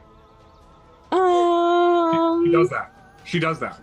Get her off of you this instant. In this case, Oh god. Can't I have inspiration or something, please? I don't know. Unfortunately, And the you? three of us are apart. Lydia saps the inspiration out of the room. He's looking at you with his red-rimmed yellowish eye and gives you this baleful glare, and you can feel it pierce right into your warrior soul, and he deals 28 points of psychic damage as he gives you the evil eye. And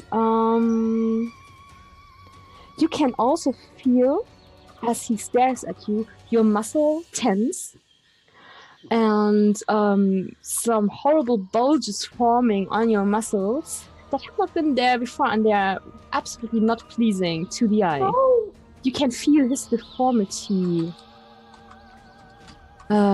Basically, as he curses you with his own foul fake curse, he tries to make you look just as ugly as he is. And your speed is halved, and you have disadvantage on saving throws, attacks based on strength or dexterity, because of those. Yeah. Okay. You made me angry. It's called Curse of the Evil Eye. Yeah, he's Uh, no longer pretty.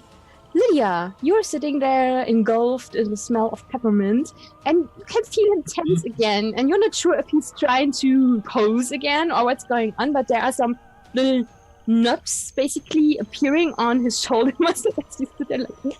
It's like when you're on, I don't know, like if you are sitting on a camel and another hunch appears where there shouldn't be one or something.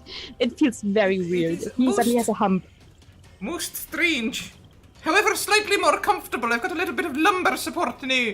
How far away are we from the? You're right in front of him because Uruk decided to get right into its face and tried to intimidate it with his magic weapon. And he just first tried to swat him away and then stared at him. So and yeah. Question might be, would it cost me an action to jump across?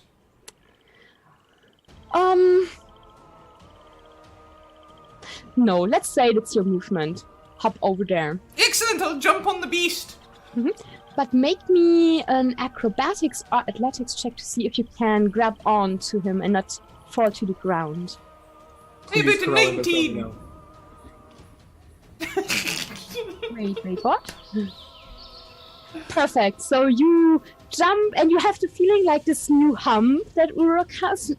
It's like a small trampoline that propels you forward as it grows.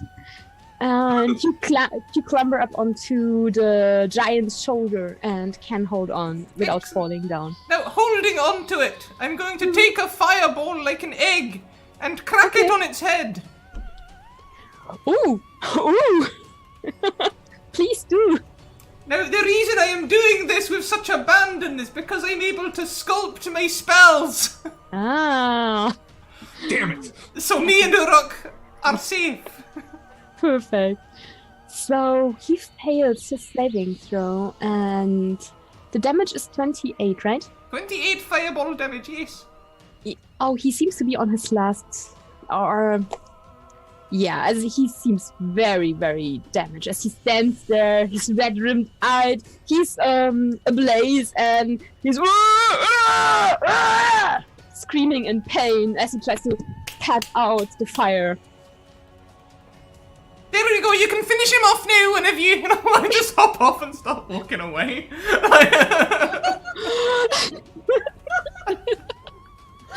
Perfect. Look, it's your turn. Well, Don't feel so good. his face and start whacking his head with my pack blade, yelling, "You made me ugly!" So I'm going to roll the pack blade twice, and since I have disadvantage, I'm going to use the lower one, basically. Okay? Okay, sounds good. So, once. Mhm. At 15, you did roll twice. Yeah. Basically, take the lower ones. 15 and 12. Ah, okay, so the first one does it, the second one doesn't. So, in that case, since it might not be sensible, but since I'm very angry, I will since fire and burning, no, acid. I want to make him as ugly as I am. Although Ooh. I mean, it can't get anywhere. Oh, You can't prove me wrong in that. So I will abuse my. I hope I wrote this correctly. Not. I have to do it again. Because I will use another 3d6 for my. So 14 damage, 8 of which are fire. Oh, sweet. So, tell me, how does it look as you take your revenge on the creature that cursed you and turned you from this super handsome Orc. orc? Well, I land on his nose, Mhm. and saddle it up, turn my huge cleaver blade around, and stab his eye while screaming incoherently. Oh my god. Yeah, you totally devastate and bloody murder that Fomorian, that fake-cursed giant, as he collapses underneath you and lies there bleeding on the forest floor. And then I'm yelling at the team, make me beautiful again! That's his corpse. No, at him or at the team. It's not completely clear. Okay. Oh, well, I can clean you up a little bit, dearie. When we're out of combat, that is, because I'm out of my 6 seconds right now. I declare you officially out of combat now Oh, that I the just- creature is dead. Prestidigitate him clean. There you go. There you go. Is the You're no effect- longer oiled, and you're super clean. There's no blood spatter or anything on you, no gore, but your muscles are still tense, and you look like kind of Make me whole again! something came out of Frankenstein's laboratory. I will pick her, kind of take her at the shoulder or whatever I can grasp, and kind of like shake her like, make me beautiful again. You'll have to go and see the Queen or someone, dearie. I've got no idea how. I can't go under the eyes of the Queen like that. Well, perhaps it'll wear off after an can't hour. hold her like that. Well, it'll probably wear off. Walk it off. Walk it off. Take a walk. It'll wear off after a little bit. Don't worry. You're gonna get back to the queen and she's totally gonna swipe left, dude. I'm sorry. Would I know if lesser restoration would be enough to help him out? Roll me an Arcana check, please. 24. 24. You're pretty sure that you'd need something stronger than a lesser restoration in order to break that curse. Some very advanced dispel magic, or maybe even break curse or greater restoration, something like that. Then Oh, I do have. be some trial, basically, to see what will work best. I mean, let's see. I could poison you a bit. I could try and burn it away. We could try and cut away the horrible bits with an ice knife. That's my arm. Mostly, I just do damage, really, dearie. I just do damaging spells. I can teach you some damaging spells, though. I'm a professor at the university. We've got an open day opening up soon. We could bring you in. I'm hideous. Yes, Derek. I was just gonna had a question for Scrap. Would this be what you would call a mercy curing Dean McCracken? Yes, I would. Yes, I I'm would. sorry. Theo came out for a second. Sorry, I'll reel him back in. Alright. So, So Urok will try to hide his deformities under his drake skin cloak and kind of act like the guy from Notre Dame. the hunchback? Yeah, the hunchback. Oh no, I'm hideous. Don't look at me. Oh. And then Normally, I'd have like a knitted shawl or something to give you, but I picked late. Have a stack to find. I suggest that we worry about your unfortunate appearance later. Yes, let's kill something. Preferably not the stag. Anything. So, are you going to... What are you going to do? First, I'm going to roll another d6 for my healing thingy. Mhm. 'Cause You it's still basically- there for- You basically can use the healing spirit to heal you up to full, if you so wish, as it can accompany you on your flight. Also, your group of sprites and pixies come back. They never really got into range of the creature before it was killed, but they are like, yeah, and patting each other on the shoulder and acting, victory! since I'm already after- I'm casting False Life again. Well, after I've healed myself from my spirit, I want to, given my altitude, look around to see if I can see where the stag has gone. Good call. Please roll me a perception check to see if you can see the sunspot. I'm 19. I'm also drinking one of my potions. Oh yeah, please go ahead. 19.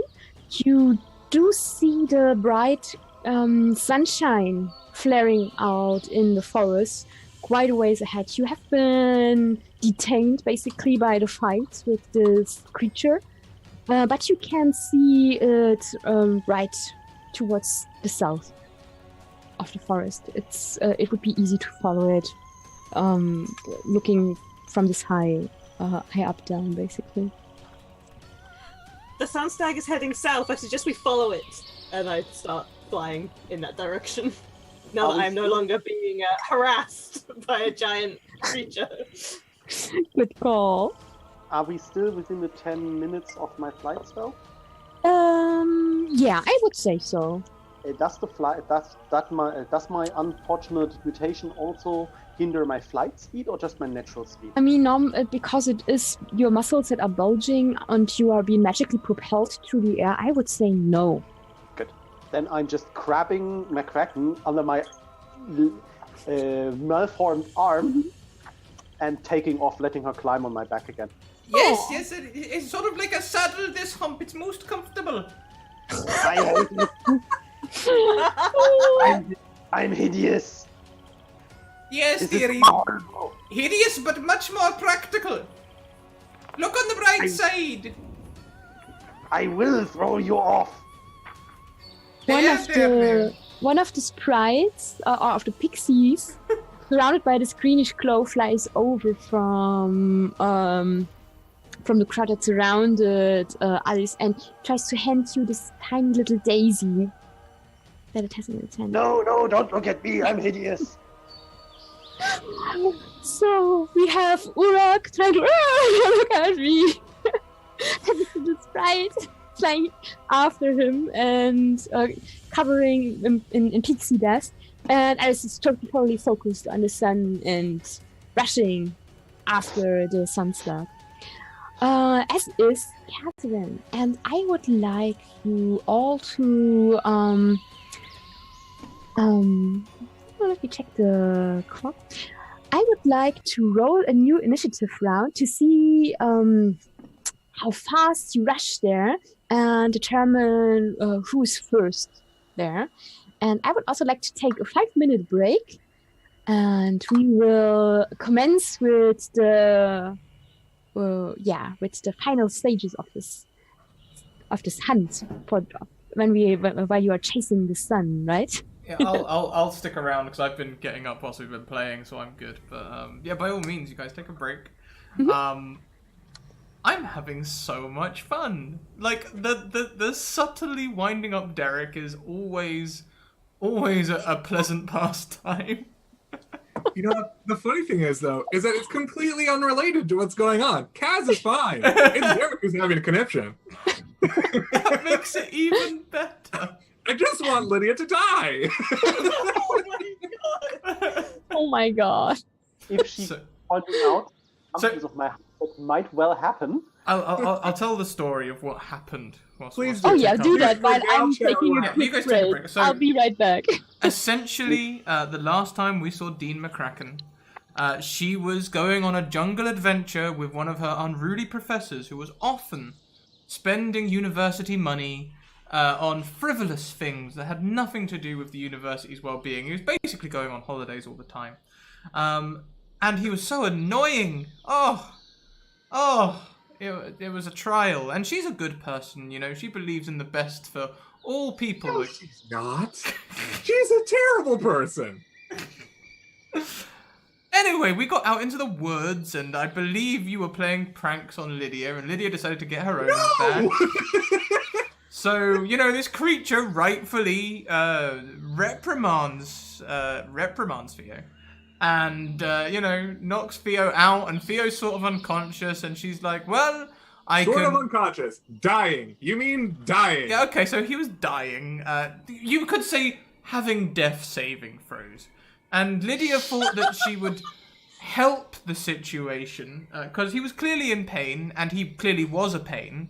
So she thought she would just lance all of the pain by doing CPR with poison spray. That was the second time I played with Scrat, and that's how Tahina and I met.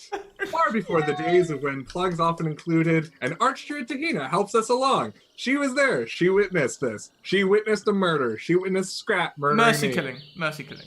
No, I was fine. I had like 2 more death saving throws to go, and you're like, and you just death.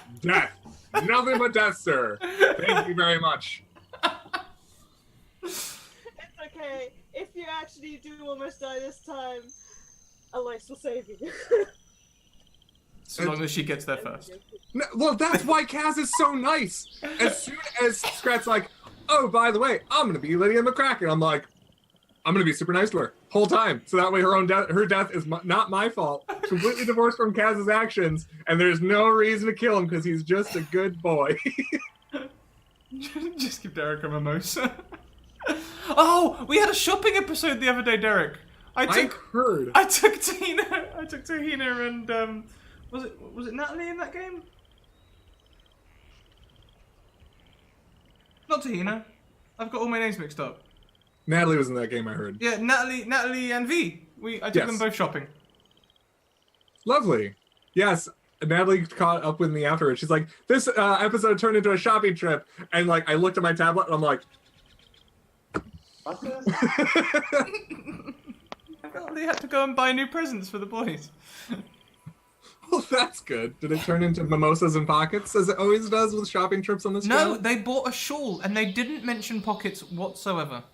Oh, wow. World is a-changing. Season 2 is going to be a new adventure. Yeah, it's going to be a pocketless felt wool shawl. Speaking of Season 2, what do we have to look forward to in Season 2, my friend? Well, I'll tell you what you have to look forward to before Season 2. We're going to be doing 10 games in 36 hours. I thought you were going to say 36 minutes, and I got really frightened. Hang on a minute. 10 games in 36 hours? That doesn't seem right. Hang on a minute, let me double check this. 12 hours. No, more. No, because we're going to start on the 31st at 9 a.m. And we do 1, 2, 3, 4, 5, 6, 7 games. Right, so 6 games in 24 hours. Oh, okay. And then we carry right on 9 a.m., 1 p.m., 6 p.m., 10 p.m. until 1 a.m. on the 2nd. Oh my god. So we're doing... How many days is that? That's 2 days. That's like what, 40 hours or something like that? We're doing a shit ton of games. An absolute metric shit ton. You guys should come along. And then next season, I'll be releasing the schedule after the New Year's Bonanza's done. Yay! Ooh. But it will include Dragon Age. It'll include Dragon Heist. It'll include Something other with the dragon. yeah. It will include Dragon Glass. It will include Dragon Beds. Everything Dragon. Welcome A to dragon heart. Academy. Dragon A Chess. dragon blood. We're gonna create one stream which is just Dragon Chess Simulator, because I've heard people like to watch Chess Simulator, so I thought.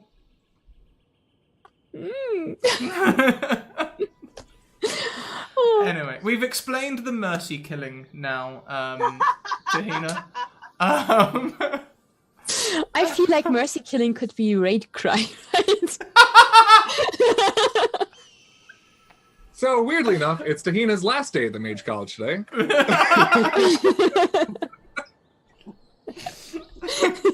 I'm kidding, of course.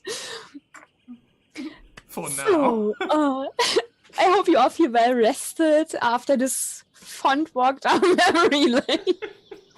Yeah, great. I mean, the good thing is that you and I met this way, right? That's true, yes.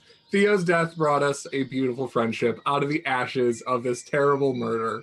And he's not really dead. He was carried away in the arms of this highly magical dryad who had cured him and saved him from the brink of death. What? To an unknown fate. True, that's true. Because when you resurrect somebody, that completely absolves the crime of murder. I never said that. But he's not. He could seek retribution.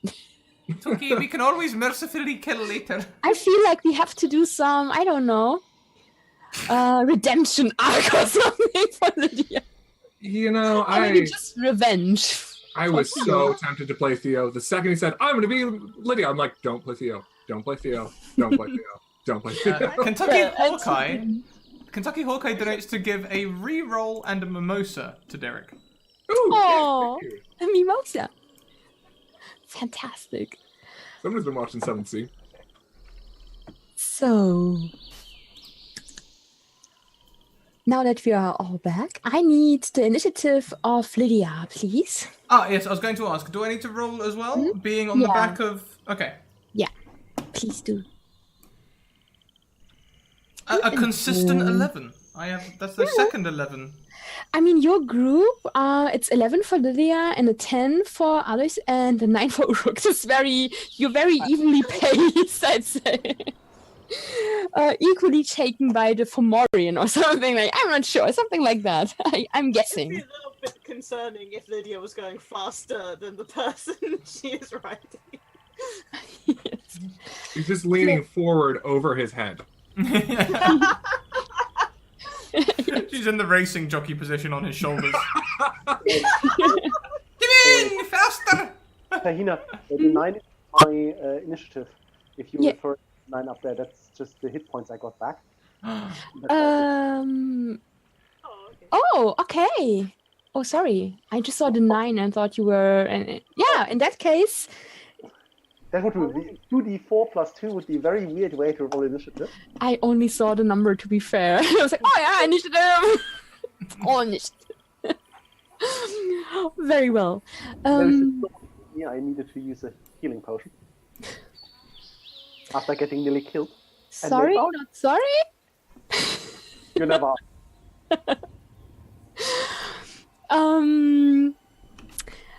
Very fitting, and to no surprise, your druidic friend is first to arrive.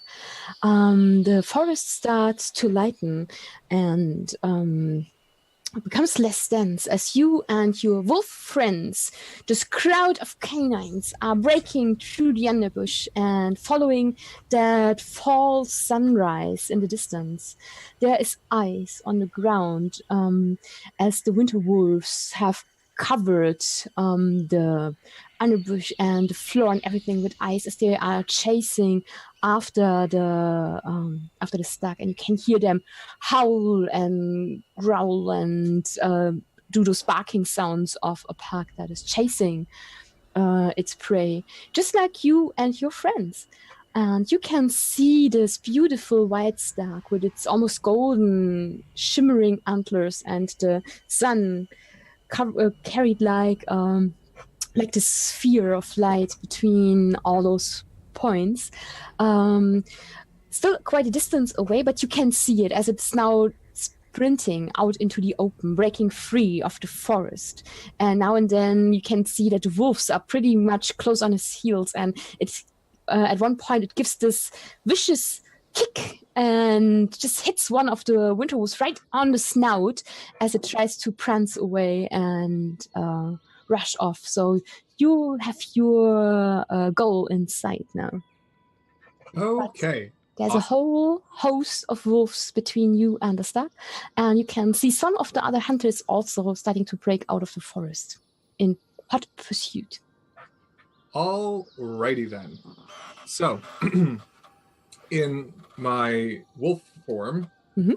I go running forward. And as I do, I spring into the air. Mhm. Springing off into the air, bonus action, I return to my humanoid form. Ooh! And as I do, I cast Conjure Animals again. The four Mhm. wolves on either side of me turn into a silver mist and turn into 2 giant eagles. Ooh! Wait, actually, is it 2 or it might be 4, actually? Let me just double check. I think a giant eagle has a charm trait of 1, right? Yes, it does. I just gotta check how many it says. 2, yep, so it's 2 of them, yes. So 2 of them. They turn into 2 giant eagles. And as I'm mid-air, one swoops by, or rather, it just kind of like under me, so that way I can ride its back, and the other one flanking alongside of me, so I can just cruise above the hordes of wolves. In the forest, you hear the soft voice cry out, "The eagles are coming!" And so it's like, what? would you do me some form of acrobatic check or something in order to just jump on that eagle, or maybe an athletics check? Can I take the acrobatics because you use that word, or do I have to do the athletics? Or whatever you like best. Sure thing. 18. An 18, yeah, no problem. You can jump.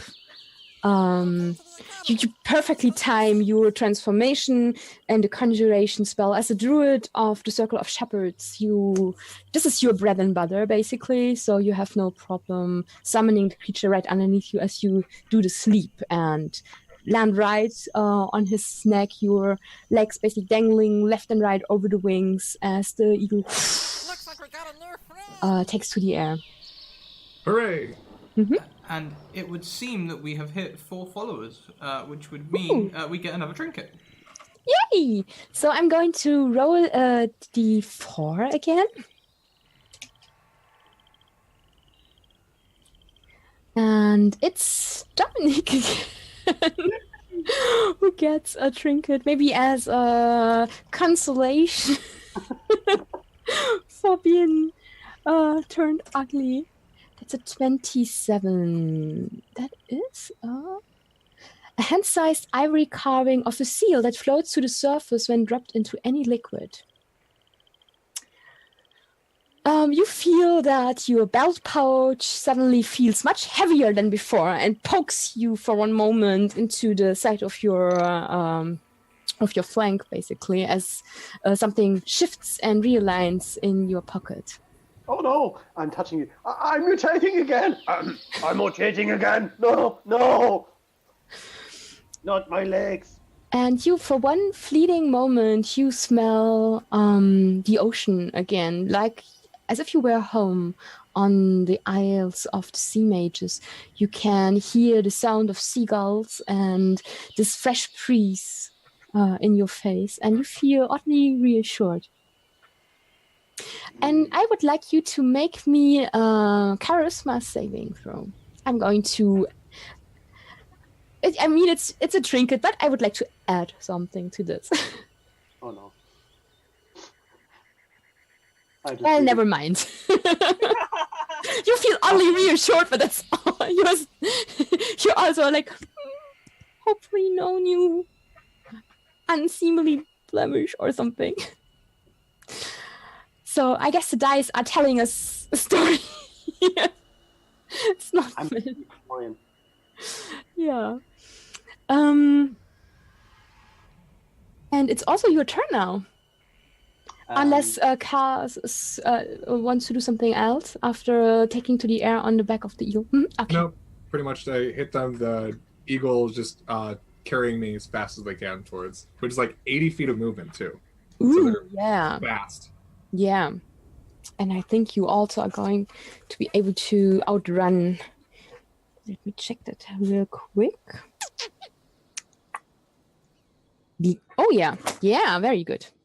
That's going to be an interesting chase. Ure, you felt something in your pouch and you felt reassured and you thought for one moment you might break free of the curse, but what are you going to do now? I do see the sunrise deer, Yeah. the stag in front of me, and I'm just going straight for it.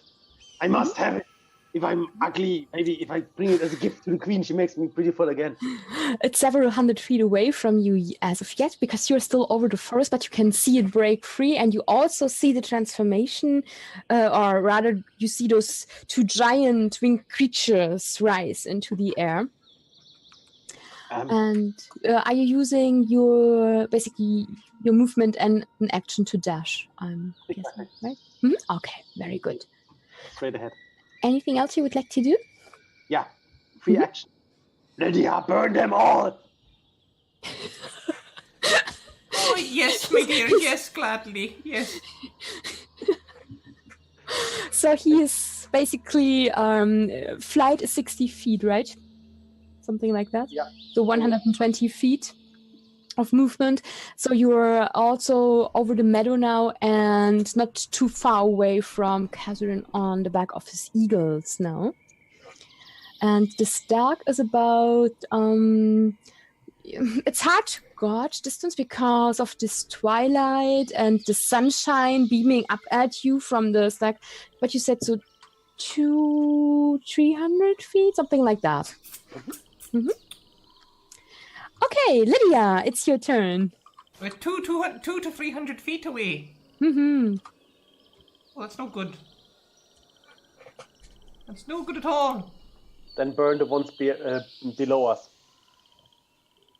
Oh yeah, the stag is far away, but the winter wolves and other hunters are storming out of the forest.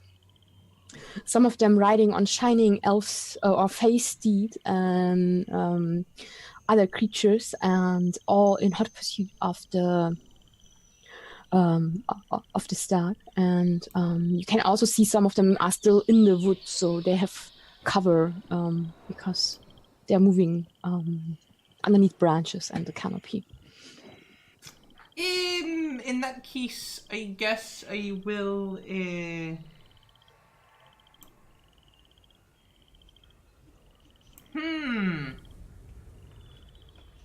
Oh, I'll conjure some chromatic orbs and I'll just drop them. Mm-hmm. They can sort them out amongst themselves.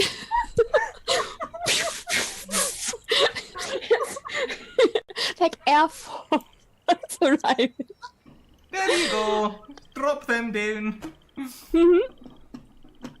So those are attack rolls, right? They are, yes. Mm-hmm. All right, then let's see if you hit anything or anyone. Oh yes, you are going to hit 2 of the winter wolves. Please be so kind and do your damage. We'll go for poison damage. Mm-hmm. Yeah, because why not?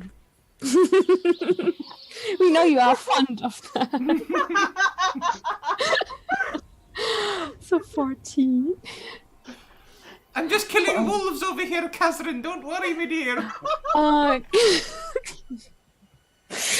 I'm sorry, what? So, I just had a flashback. Where are we? What's going on? You hear this whelp of canine pain underneath and behind you as it... And 2 chromatic orbs drop from the sky. Damaged creatures in chase. But they stumble and roll and then keep on running, but have lost some of their fallen behind, basically. Okay, Alice, it's your turn. What would you like to do? So I'm continuing to pursue the stag at a dash action. Would I know that if I want to bring Summer early, do we actually still need to catch the deer, or just make sure it doesn't get caught by the other side? You know that you're very close to the end point of this chase. You just came out of the forest and you are on this meadow in this huge clearing, and you know that any moment now the stag will veer to the side and there is this cliff, and if it jumps clear and is not being hindered, it will basically release the sun from its crown-like antlers, and the summer court will have won this round. So you only have to keep the pursuit away from the stag for it to make that jump. Right, okay. Mm-hmm. So, yeah, I basically relay this to the other two. I was like, look, we just need to make sure that the other guys don't kill it or catch it. So, don't attack the stag, just let it go. But anything else, you can do whatever you like. Are you saying that we should attack dear Catherine down there? No, don't hurt Catherine. But he's trying to catch the stag. That's weird. How many hit points did you roll for when you leveled up to level 6? That was 7? I've got a shit ton of magic bio. Stay tuned, chat. We are going to switch over to the Battle Royale player versus player any moment now. well, if Catherine looks like he's going to attack the deer, then don't kill him, but do stop him. Oh, don't worry. I do have some pacifist spells. Would it involve passing a big beef hand through my sternum? That's not pacifist. That's pacifist. I'd like to do this. Oh, that was a pun. Yes, that was a pun. Still my heart.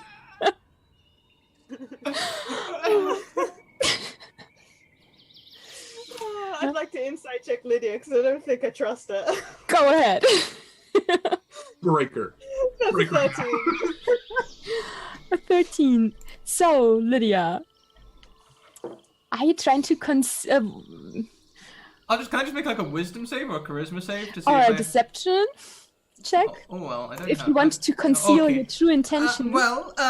Lydia does not have any ill will towards Kazrin. She is a little gung-ho with the spells, and she is in possession of the sleep spell. So she's not told any lies. Fair enough. What he said. I give Lydia a dubious look, but I'm concentrating back on the stag. All right then. And dash, right? Yeah. All right. Then I declare it to be the top of the round and cast it on the back of one of the golden eagles or giant eagles and the other eagle flying right next to you. You are rising into the sky and you can have this clear view of the forest to the left and right, this field in front of you where the deer is basically doing his prancing jumps and this full sunlight now glaringly bright in the meadow. And you can also see that there is basically between those two fronts of forest, it almost looks like this tongue-like protrusion of earth and some lake or something behind it. It's hard to tell against the sunlight coming from down below. And that Okay. seems to be the goal of the stag. Okay. Mhm. I'm going to have my eagles dash as fast as they can, kicking them, moving up to 160 feet this round. Very good. And as fast as I get, how close can I get to the stag? To 160, about 50 feet away from the stag. Okay. Mhm. As I do, Mhm. I cast Speak with Animals on myself. Mhm. And I shout ahead, "Hey, little buddy, what's the goal here?" and the stag will reply in this slightly wheezing voice because it has been running Right. full speed for a while now, and it's just like, just jump clear, must make it toward the cliff. You can use a break. I gotcha. Hold on. And Okay. that's the end of my turn. While it was not looking back, it only was turning basically his ear Mhm. up and back, and it was just focused on his goal and running as fast as he could. All right, then Urok, it's your turn again. You said I'm still several hundred feet behind the stack. Yeah, So I'm going to straight dash Mhm. again to try to make as much speed as I can. if you do that, you are about 40 to 50 feet away from Catherine, which makes you almost 100 feet away from the stag, as you trying to catch up. Yeah, I will Sweet. just Mhm. do that. All right, I have a gnome evocator. and you're going to use her. I see how it is. All right, Lydia, it's your turn. You are gaining ground. If you have any actions left at the end of your turn there, Uruk, I don't mind if you throw me. I mean, he was using his movement and his action, so he only has a bonus action left. I can drop you. You could, yeah, he could just drop you, but you would fall down 100 feet behind the No, that's no good. I was hoping. middle of the crowd of winter wolves and wargs. And... No, I was hoping for at least another 100 feet of propulsion. No, never mind. Okay, so I'm 100 feet from the stag, right? Yes. I don't know what propulsion is, but I will bring you closer. And I'm also 100 feet from Kazrin. You're about no, you're only 50 to 60 feet away from him. Great. Because Well, he's but the stag is here. He is here, and you are here. So it's just 3 points, and Alice is right behind you guys. well, in that case, I'll stay true to my word and probably cast sleep on Kazrin. Oh my! Okay. I'll do that at level 3. Guess what, So- Sunshine? I'm an elf. I can't be put to sleep by magic. Oh. Nice waste of a spell. You can feel this compulsion trying to take hold of you, and for one moment you're like, no, I'm not sleepy at all. No time to trance. Oh, no, he's immune. He's immune to my spells. That he is. Well, if he looks like he's going to attack the stag, hit him with a rock or something. The tip of your ears, Catherine, are turning warm. As the spell is passing you by. Do I get the impression that Lydia cast a spell on me? You did get the impression that someone cast a spell on you. Okay. Can I make like a quick perception check to be able to tell? Yeah, sure, why not? Alrighty then. Hello, dearie. That was me. You don't have to make a perception check. I just look back. I go, what was that? A sleep spell. You can't stop the stag. I'm not gonna. I'm giving it a hand. Oh, there you go. It seems like everything's well in hand here.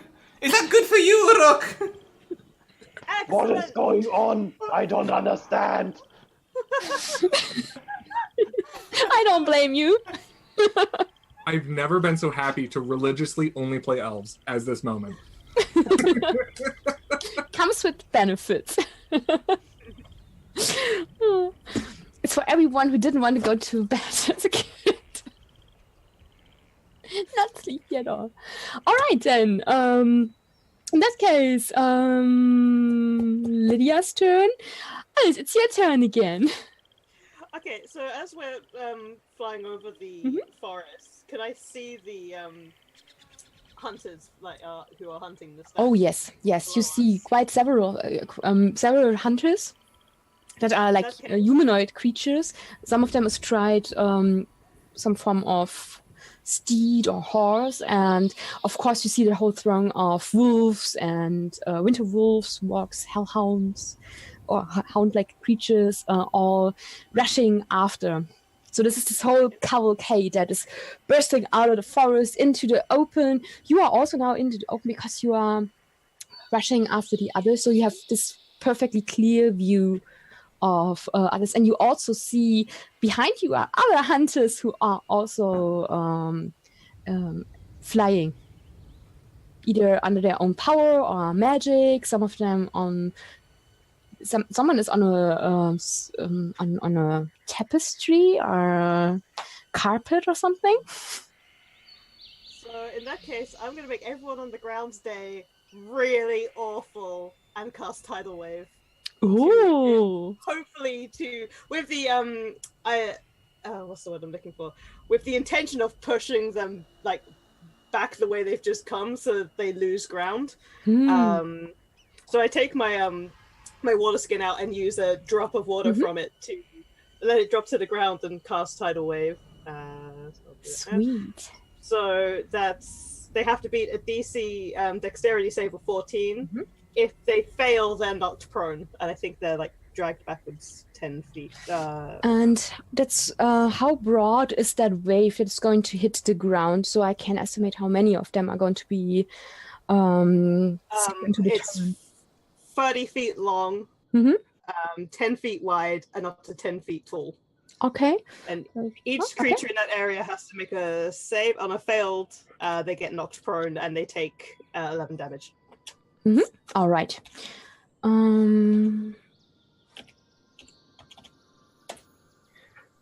So only one creature makes the save. The others, so because it's 30 feet long, you easily push it over 6 of those. Oh, wait a second, because there are several besides them. Let's make it double that.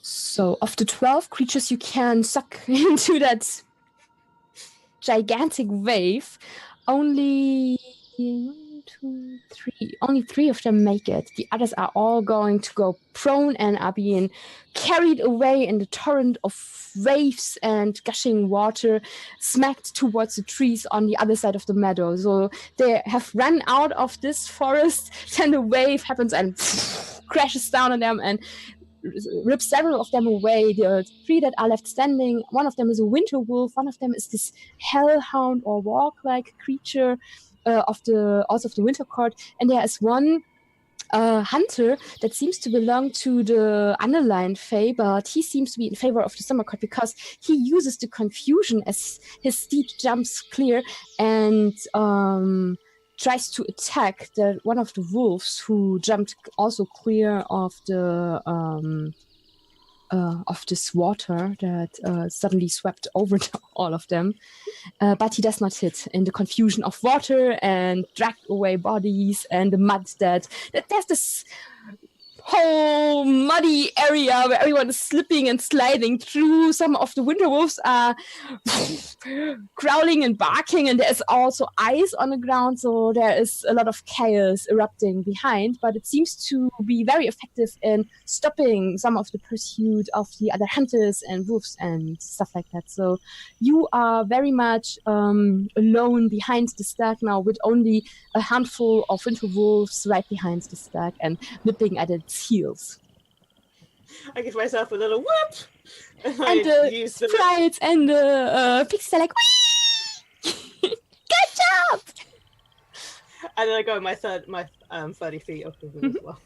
All right. One of the pixies is also doing the raspberry blowing sound to celebrate this. And we are back on top of the round. Catherine, your ears are still slightly tingly and warm from the spell that washed over you, but to no ill effect as far as you can tell. And you had this short conversation with Lydia. You are muted, Derek. I just realized something horrifically awful. Uh-oh. What did you realize? One of the problems with being Archmage Derek is that you have a near encyclopedic understanding of how every spell works. Sleep is not targeted. Sleep is an area effect. I am on an eagle, and my eagle would have went crashing to the ground. Oh no! What? How high would you say you were? About 10 feet. About I was 10 like just feet. cruising over. Yeah. So how much fall damage would that be? Is that like 2d6? A d6 is 1 per 10 feet. 1d6 then, in that case. Okay. So your eagle falls asleep underneath you and crashes down. But I mean, And what speed was the eagle traveling at? Because falling damage is Don't for a you straight. We get it. I'm an engineer. No, it's D&D, damn it. Stay out of this. I would like you to make me a dexterity saving throw as your eagle suddenly drops from underneath you, and you are also taking fall damage, right? Yeah, let's make the saving throw. Where? There I am. So, then in that case, where is it? Okay. Dexterity saving throw. It's a 19. A 19, yeah. So you have no trouble jumping clear. You only take 1 point of falling damage as you land on the ground and roll with it, basically. Okay. And your eagle smashes to the ground with this very undignified heap, and as it falls and takes damage, wakes up and gives this very confused screeching sound as it looks at you with this stunned expression. And a few feathers sail through the air. I tell the other one to keep going and to gently grab the stag by the antlers. Oh my god. Oh no. And keep carrying it in the distance of the cliff. As I go, don't worry, your break's coming. Hold on. I would say, how much can an eagle carry? What Because is it's the really unladen carry capacity of an unladen swallow? Now we'll only multiply that by how many times bigger a giant eagle is. Is it an African eagle or a European it's a eagle? very, very big stag, so that's why I'm okay. asking. It's the size of a giant elk, so Let's see, carry capacity. So since it's a large creature, its carry capacity is doubled. So carry is 15 times what it is. So it's 150 times 2, so 300 pounds. is it large or huge, the eagle? The eagle's large. The eagle is large. Okay. All right then. Make me an attack roll in order to grab onto the antlers. You got it. Why do I have all these? This stuff happens only with druids. Well, good to know. Glad it's not just me. 21. Oh, very good. And now an athletics check in order to pull this from the ground. 8. 8. So, what happens is this. Your eagle has given you this very grave nod as you commanded it to go after the stag and lift it up. And the wings outspread, the talons ready to strike, grabs successfully onto the antlers. You can see every detail in strong relief because of the sun right in the middle of the crown of the stag. And then it tries to lift up, but it's basically only sitting on the antlers, and the stag is prancing, and the eagle is doing this wobbly bounce after. And Catherine goes, "Oh, it was heavier than it looked. Oh yes. Never mind. Do something else. just protect him, okay?" So that is yes. From up from the sky, you hear a voice. What is happening? And the stag goes, "What the fuck?" Sorry, I'm just trying to help. As the eagle lets go and flies closely over and looks over his shoulder at you, like, what? What am I going to do? I just shout along. I'm just like, make sure nobody hits it. All right. It's doing its utmost to follow your command. Okay, Uruk. You saw the eagle golden eagle down! And Kestem doing this roll and is on the ground. And the eagle trying to lift off with the staff and talons. Yes. I don't know what you're making of this. Feel free to react. It's your turn. So, Uruk, the question is winter or summer? Who can make me pretty again? Summer, summer, summer. Okay then. You're about 100 feet away from the stag. What are you going to do, Uruk? I will dive closely by. Mm-hmm. Is he summer? Is he I what? Is he summer court? Who? The stag? Ah, don't know. yes. Yes. Okay, I will fly to him and ask him, can your queen make me pretty again? The... I feel like an awful lot hangs on this. You can't talk... do you have beast speech or talk with animals or something? No, I just yell very loudly. Okay, so you just yell at the stag and it makes this jump to the side from away from underneath the eagle and gives you this quick glance and then starts and keeps on running. Is that a yes or a no? He said yes. Catherine yells, "He's asking if he can be pretty!" And Catherine just shrugs. And the stag just yells at you, "What's wrong with you people?" As it gallops towards. And Catherine looks at the camera. Catherine just looks at the camera and goes, "Feywild!" And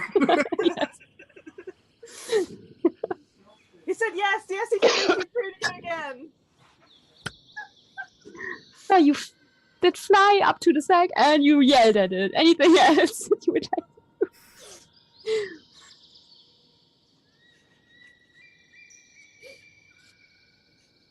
So, No? next.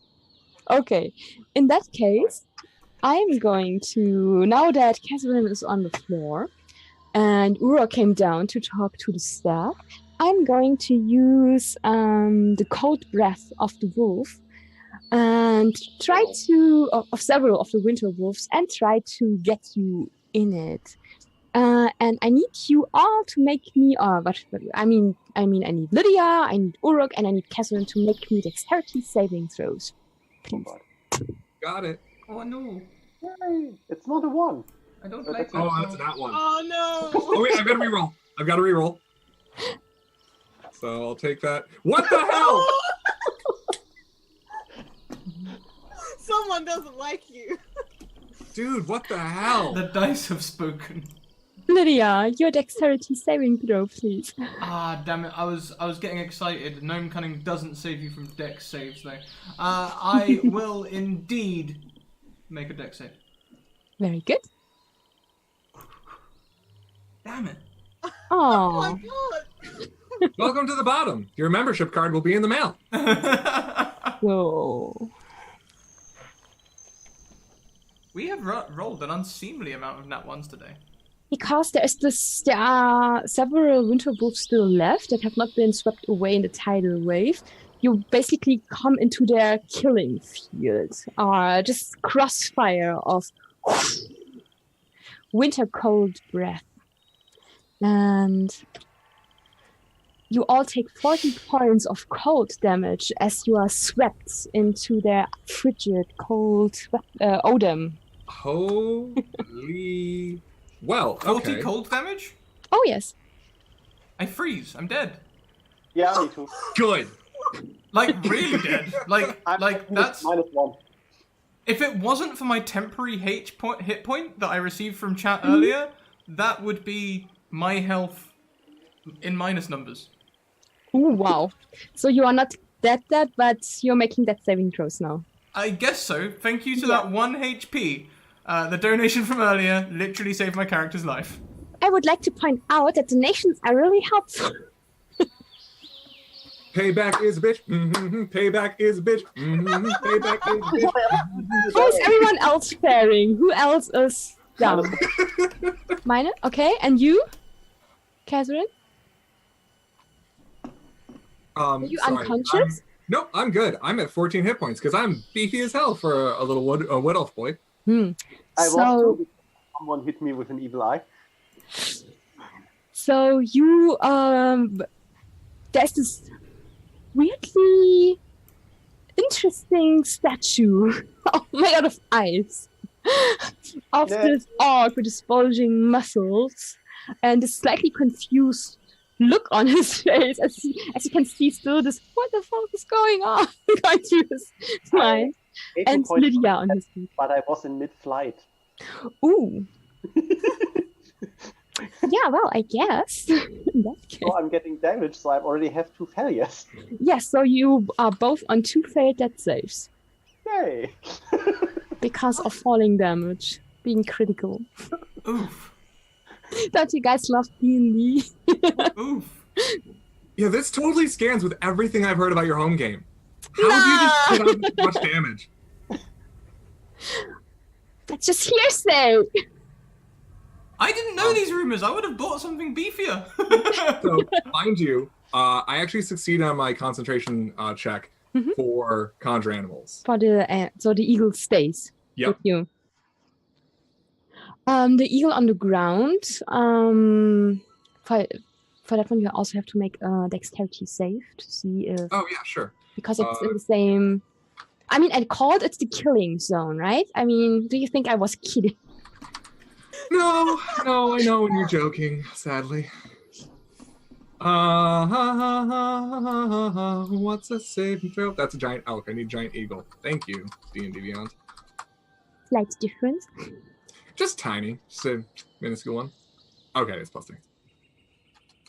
Because Ah, the eagle has yeah, no, it's- landed, are you going to Okay. now call in and say, you still have...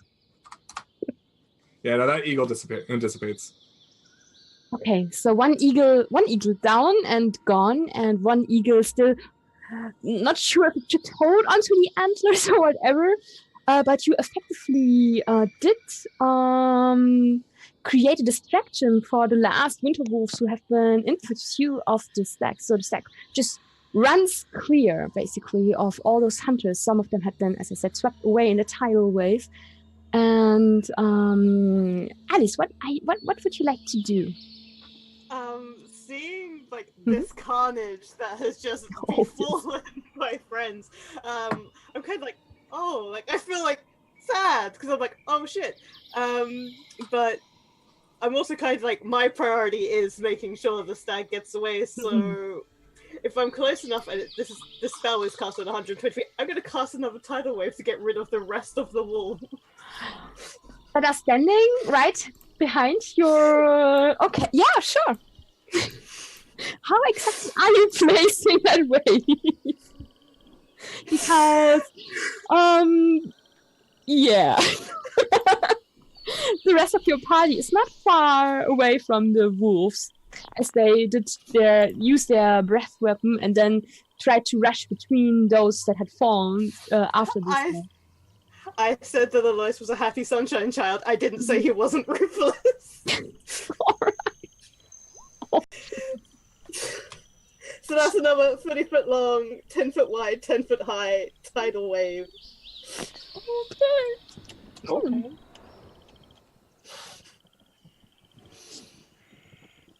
None of the wolves make it. In fact, 2 of them have critical fails, so they take the damage and are being dragged away by the wave. And I guess because everyone was in the middle, I need Catherine to make also a dexterity saving throw as this giant wave is being summoned. Yeah, that's half damage. I'm still alive. Yay! I think I just killed the other 2 guys. I'm afraid that there was this oddly beautiful glittering ice statue of Uruk lying on the ground and Lydia sitting on his shoulders and holding onto his hair. And as the tidal wave crests and flows down over them, drags you away and you shudder as it smashes you against several of the trees on the other side of the meadow. In the arms of the angels. Don't gloat! I was singing goodbye. Yes, you were. Are you guys okay? Oh yeah. Oh, yeah. Yes? I'm sorry. I'm just typing in the chat. So, chat. F for the fallen, right? But as your wave crests and flows and the carnage is being swept away, and for one moment you just have this surface of water and the sunshine glittering over it. There's one very battered looking wood elf standing in between this water as it rushes past him like like one of the ants when they free the river after the dam has broken. And you see the golden white stag prancing, and it's the eagle with his wings over it, and it does this majestic leap into the air, and there's this flare of sunlight as the stag disappears and the sun rises for real, and the whole meadow is bathed in the warm sunlight, and the smell of honeysuckle in spring is heavy in the air. And the sprites in your antlers and pixies are jumping up and down and are cheering you on, and hey! Well done! The queen will be so proud of you! Catherine looks around and goes, "Ah, that was beautiful. Hey, Lydia, did you see that? Lydia?" And I just pick up like the broken head. It just like this frozen. Oh no. Oh. And I kind of I pull out into my bag of tricks. I have a great bag of tricks. I pull into the bag, and I get a, oh my god. This is amazing. What are you doing? I don't. Oh no, what are you rolling? Nice. I pull out a weasel. I go, Because hey. that's what you need in the kindness of your friends. I go, hey, can you start burying this, please? And just sit it down. Please, I'll be like, I'll be back in a little while. I got some stuff to sort out. And I just play a sad song on my Kenna.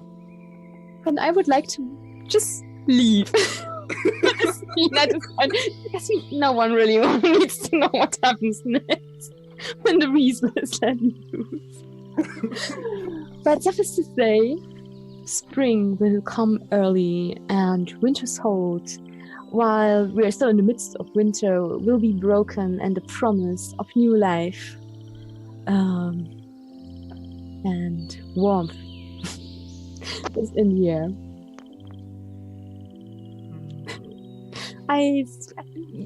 Congratulations, you successfully completed the quest. Catherine wins! And yeah, with heavy casualties. Well, Lydia I'm so sorry, died. you guys. Lydia died not knowing what she was getting into, scared for her life, and covered in mage armor. And the smell of peppermint. And where she was buried smelled like old people for the rest of time. And those of you who believe in spring and summer and life can choose to think that maybe the queen took pity on the champions. After all, they helped her succeed her goal, and maybe she would have breathed new life into them. After all, she's the queen of the summer court. I'm going to leave it ambiguous. I'd like to think that the weasel made off with half the corpse. That must be a pretty big weasel. In the celebrations that followed, no one could tell the truth because there were several bards there and everyone told a different tale. Well, Everyone, everyone okay? Oh, Yeah, fine. Perfect. That was the best holiday present you could have given me. happy holidays! Hooray! I just want. I was just, incidental damage to your wish fulfillment. Yeah. Oh yeah, sorry about that. Everybody who's caught in the crossfire, I'm sorry. That was 6 months in the making there. I think it's just funny that like the two people who are least concerned about the hunt are the ones that died for it. You know, like, what are we doing now? What are we doing? What are we doing? Alois would consider it a noble, worthy sacrifice. Always the innocent bystanders that get it. Yeah. Well, Your everyone. wild intention counts, so had you been more passionate, who knows? They will be remembered in a credit title sequence that will go by too quickly for anyone to read. Perhaps, I'm pretty sure we're going to have a prequel and, I don't know, different... perhaps if Scrat had to at least taken one spell, and instead of making it a damage spell, made it fly or something else. haze. I was waiting for you to break out a haze. I thought it's a level 6 back. So Expedious Retreat or something like that. No. The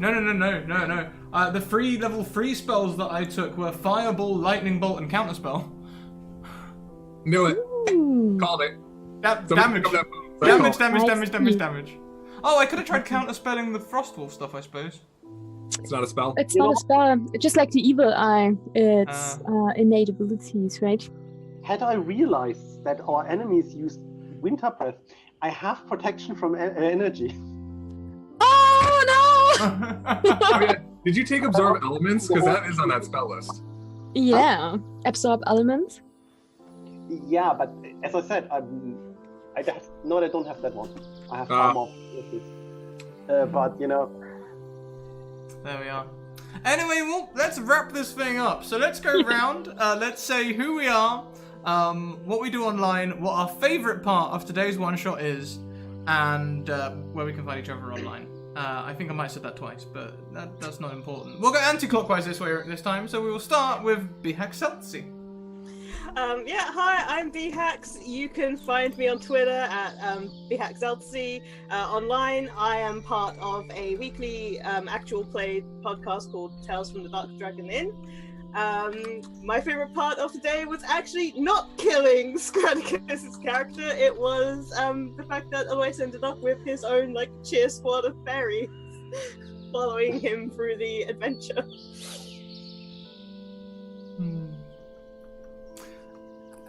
Thank you so much. I'm glad to know that I wasn't your favorite part. The merciless killing wasn't your favorite part. Next around we have Antares Chiaras. Yeah. I'm Dom. As he already said, you can find me on Twitter as @AntaresChiaras, and I'm part of Goldheart, so you might see me on a stream soon. There we go. Cool. And your favorite part? My favorite part was actually the Fae party at the beginning. I just loved how the professor just sipped her tea while Urok was completely failing at everything but having a great time. It was a good send-off for him. Because I spent the rest of the day completely confused and then died.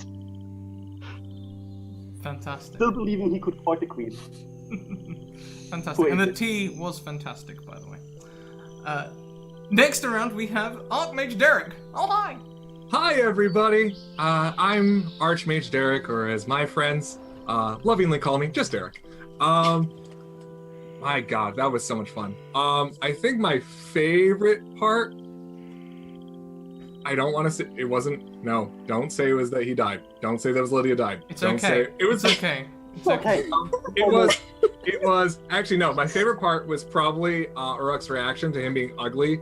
Like, it sounded like every other, like, parody that someone does of, like, Arnold Schwarzenegger.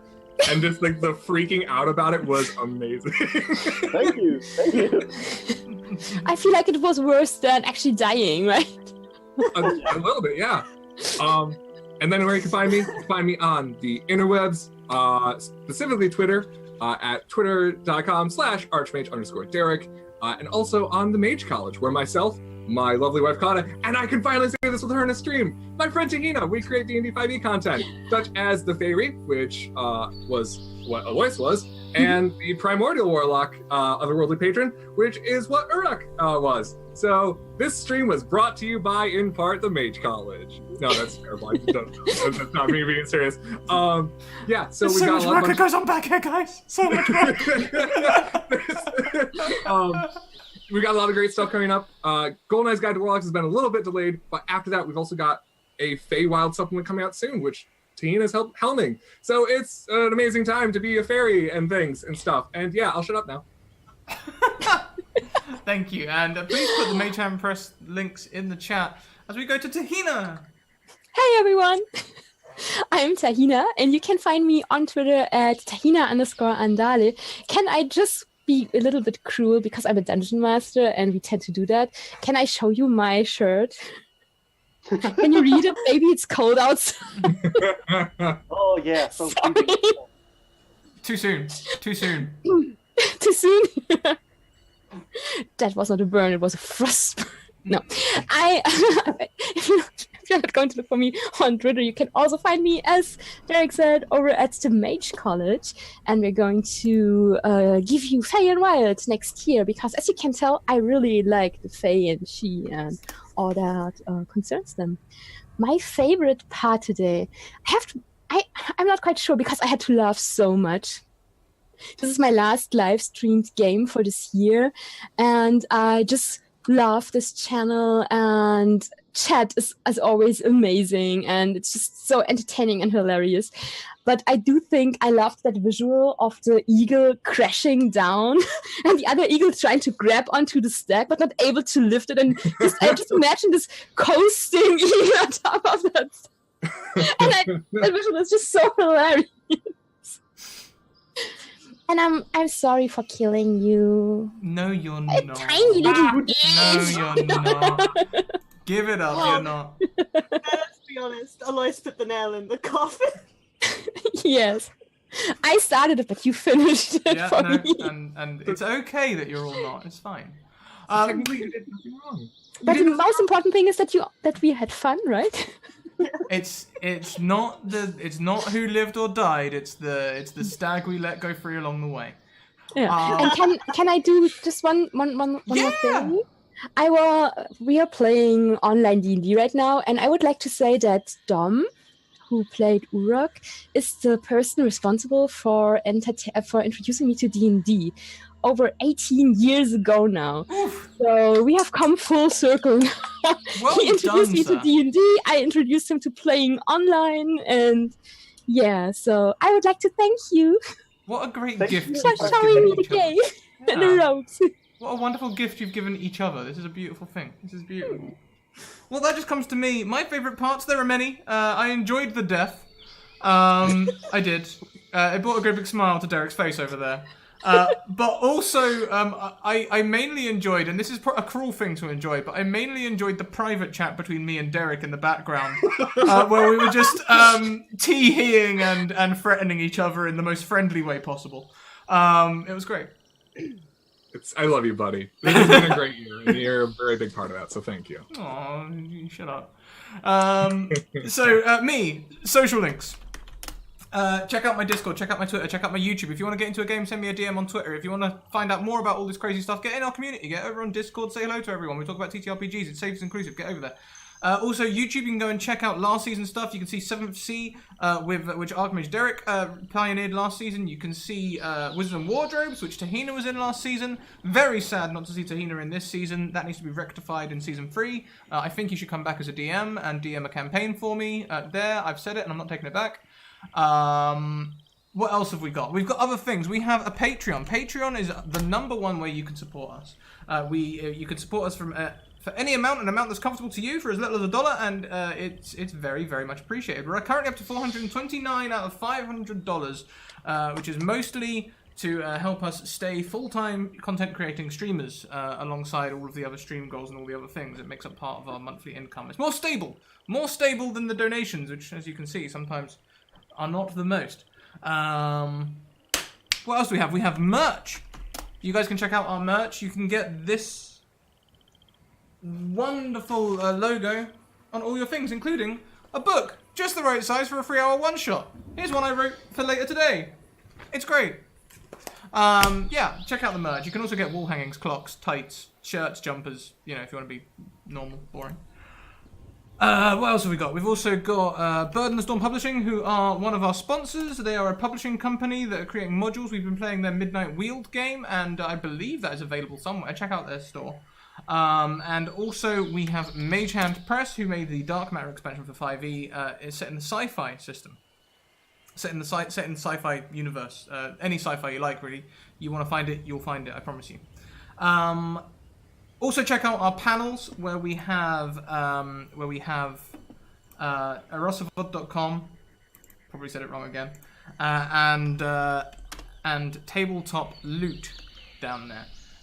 Those are those are two other sponsors. You can, if you head over there with the codes in those boxes, you can get a discount. We're gonna head over to raid Rachel, or OhBaby190, who continues to be in our Curse of Strahd stream this year round. Can I say one more thing? Because I totally forgot in all the... Yes! I know, Dominic! I forgot to. We were chasing a sun stack, but if you like stacks, you maybe might also like a gold heart, because I'm not able to play on Scrat's channel, at least not for a campaign, but I hope for one-shots in the next season. But you can see me next over at Gold Heart Gaming. We will resume our normal schedule with Monday nights playing Curse of Strahd, and the next game will be on January the 14th, and on the 12th we're playing Waterdeep Dragon Heist. It's the Saturday. Sorry. I'm running game there too. Sorry. So let's start the raid cooldown. You guys, we're going over with the Warcry Mercy killing, which is great because they're playing Overwatch, so it'll make sense for them as well. That's perfectly fine. Yeah. So guys, when we get over there, bring the hype with you. Get in chat, say hello. It helps with all of their statistics if you get in chat and just say anything. So go and support my friend Rachel. She's a great streamer. I recommend. All right, keep evoking emotions, everyone. We'll see you next time. Bye. Have a good New Year.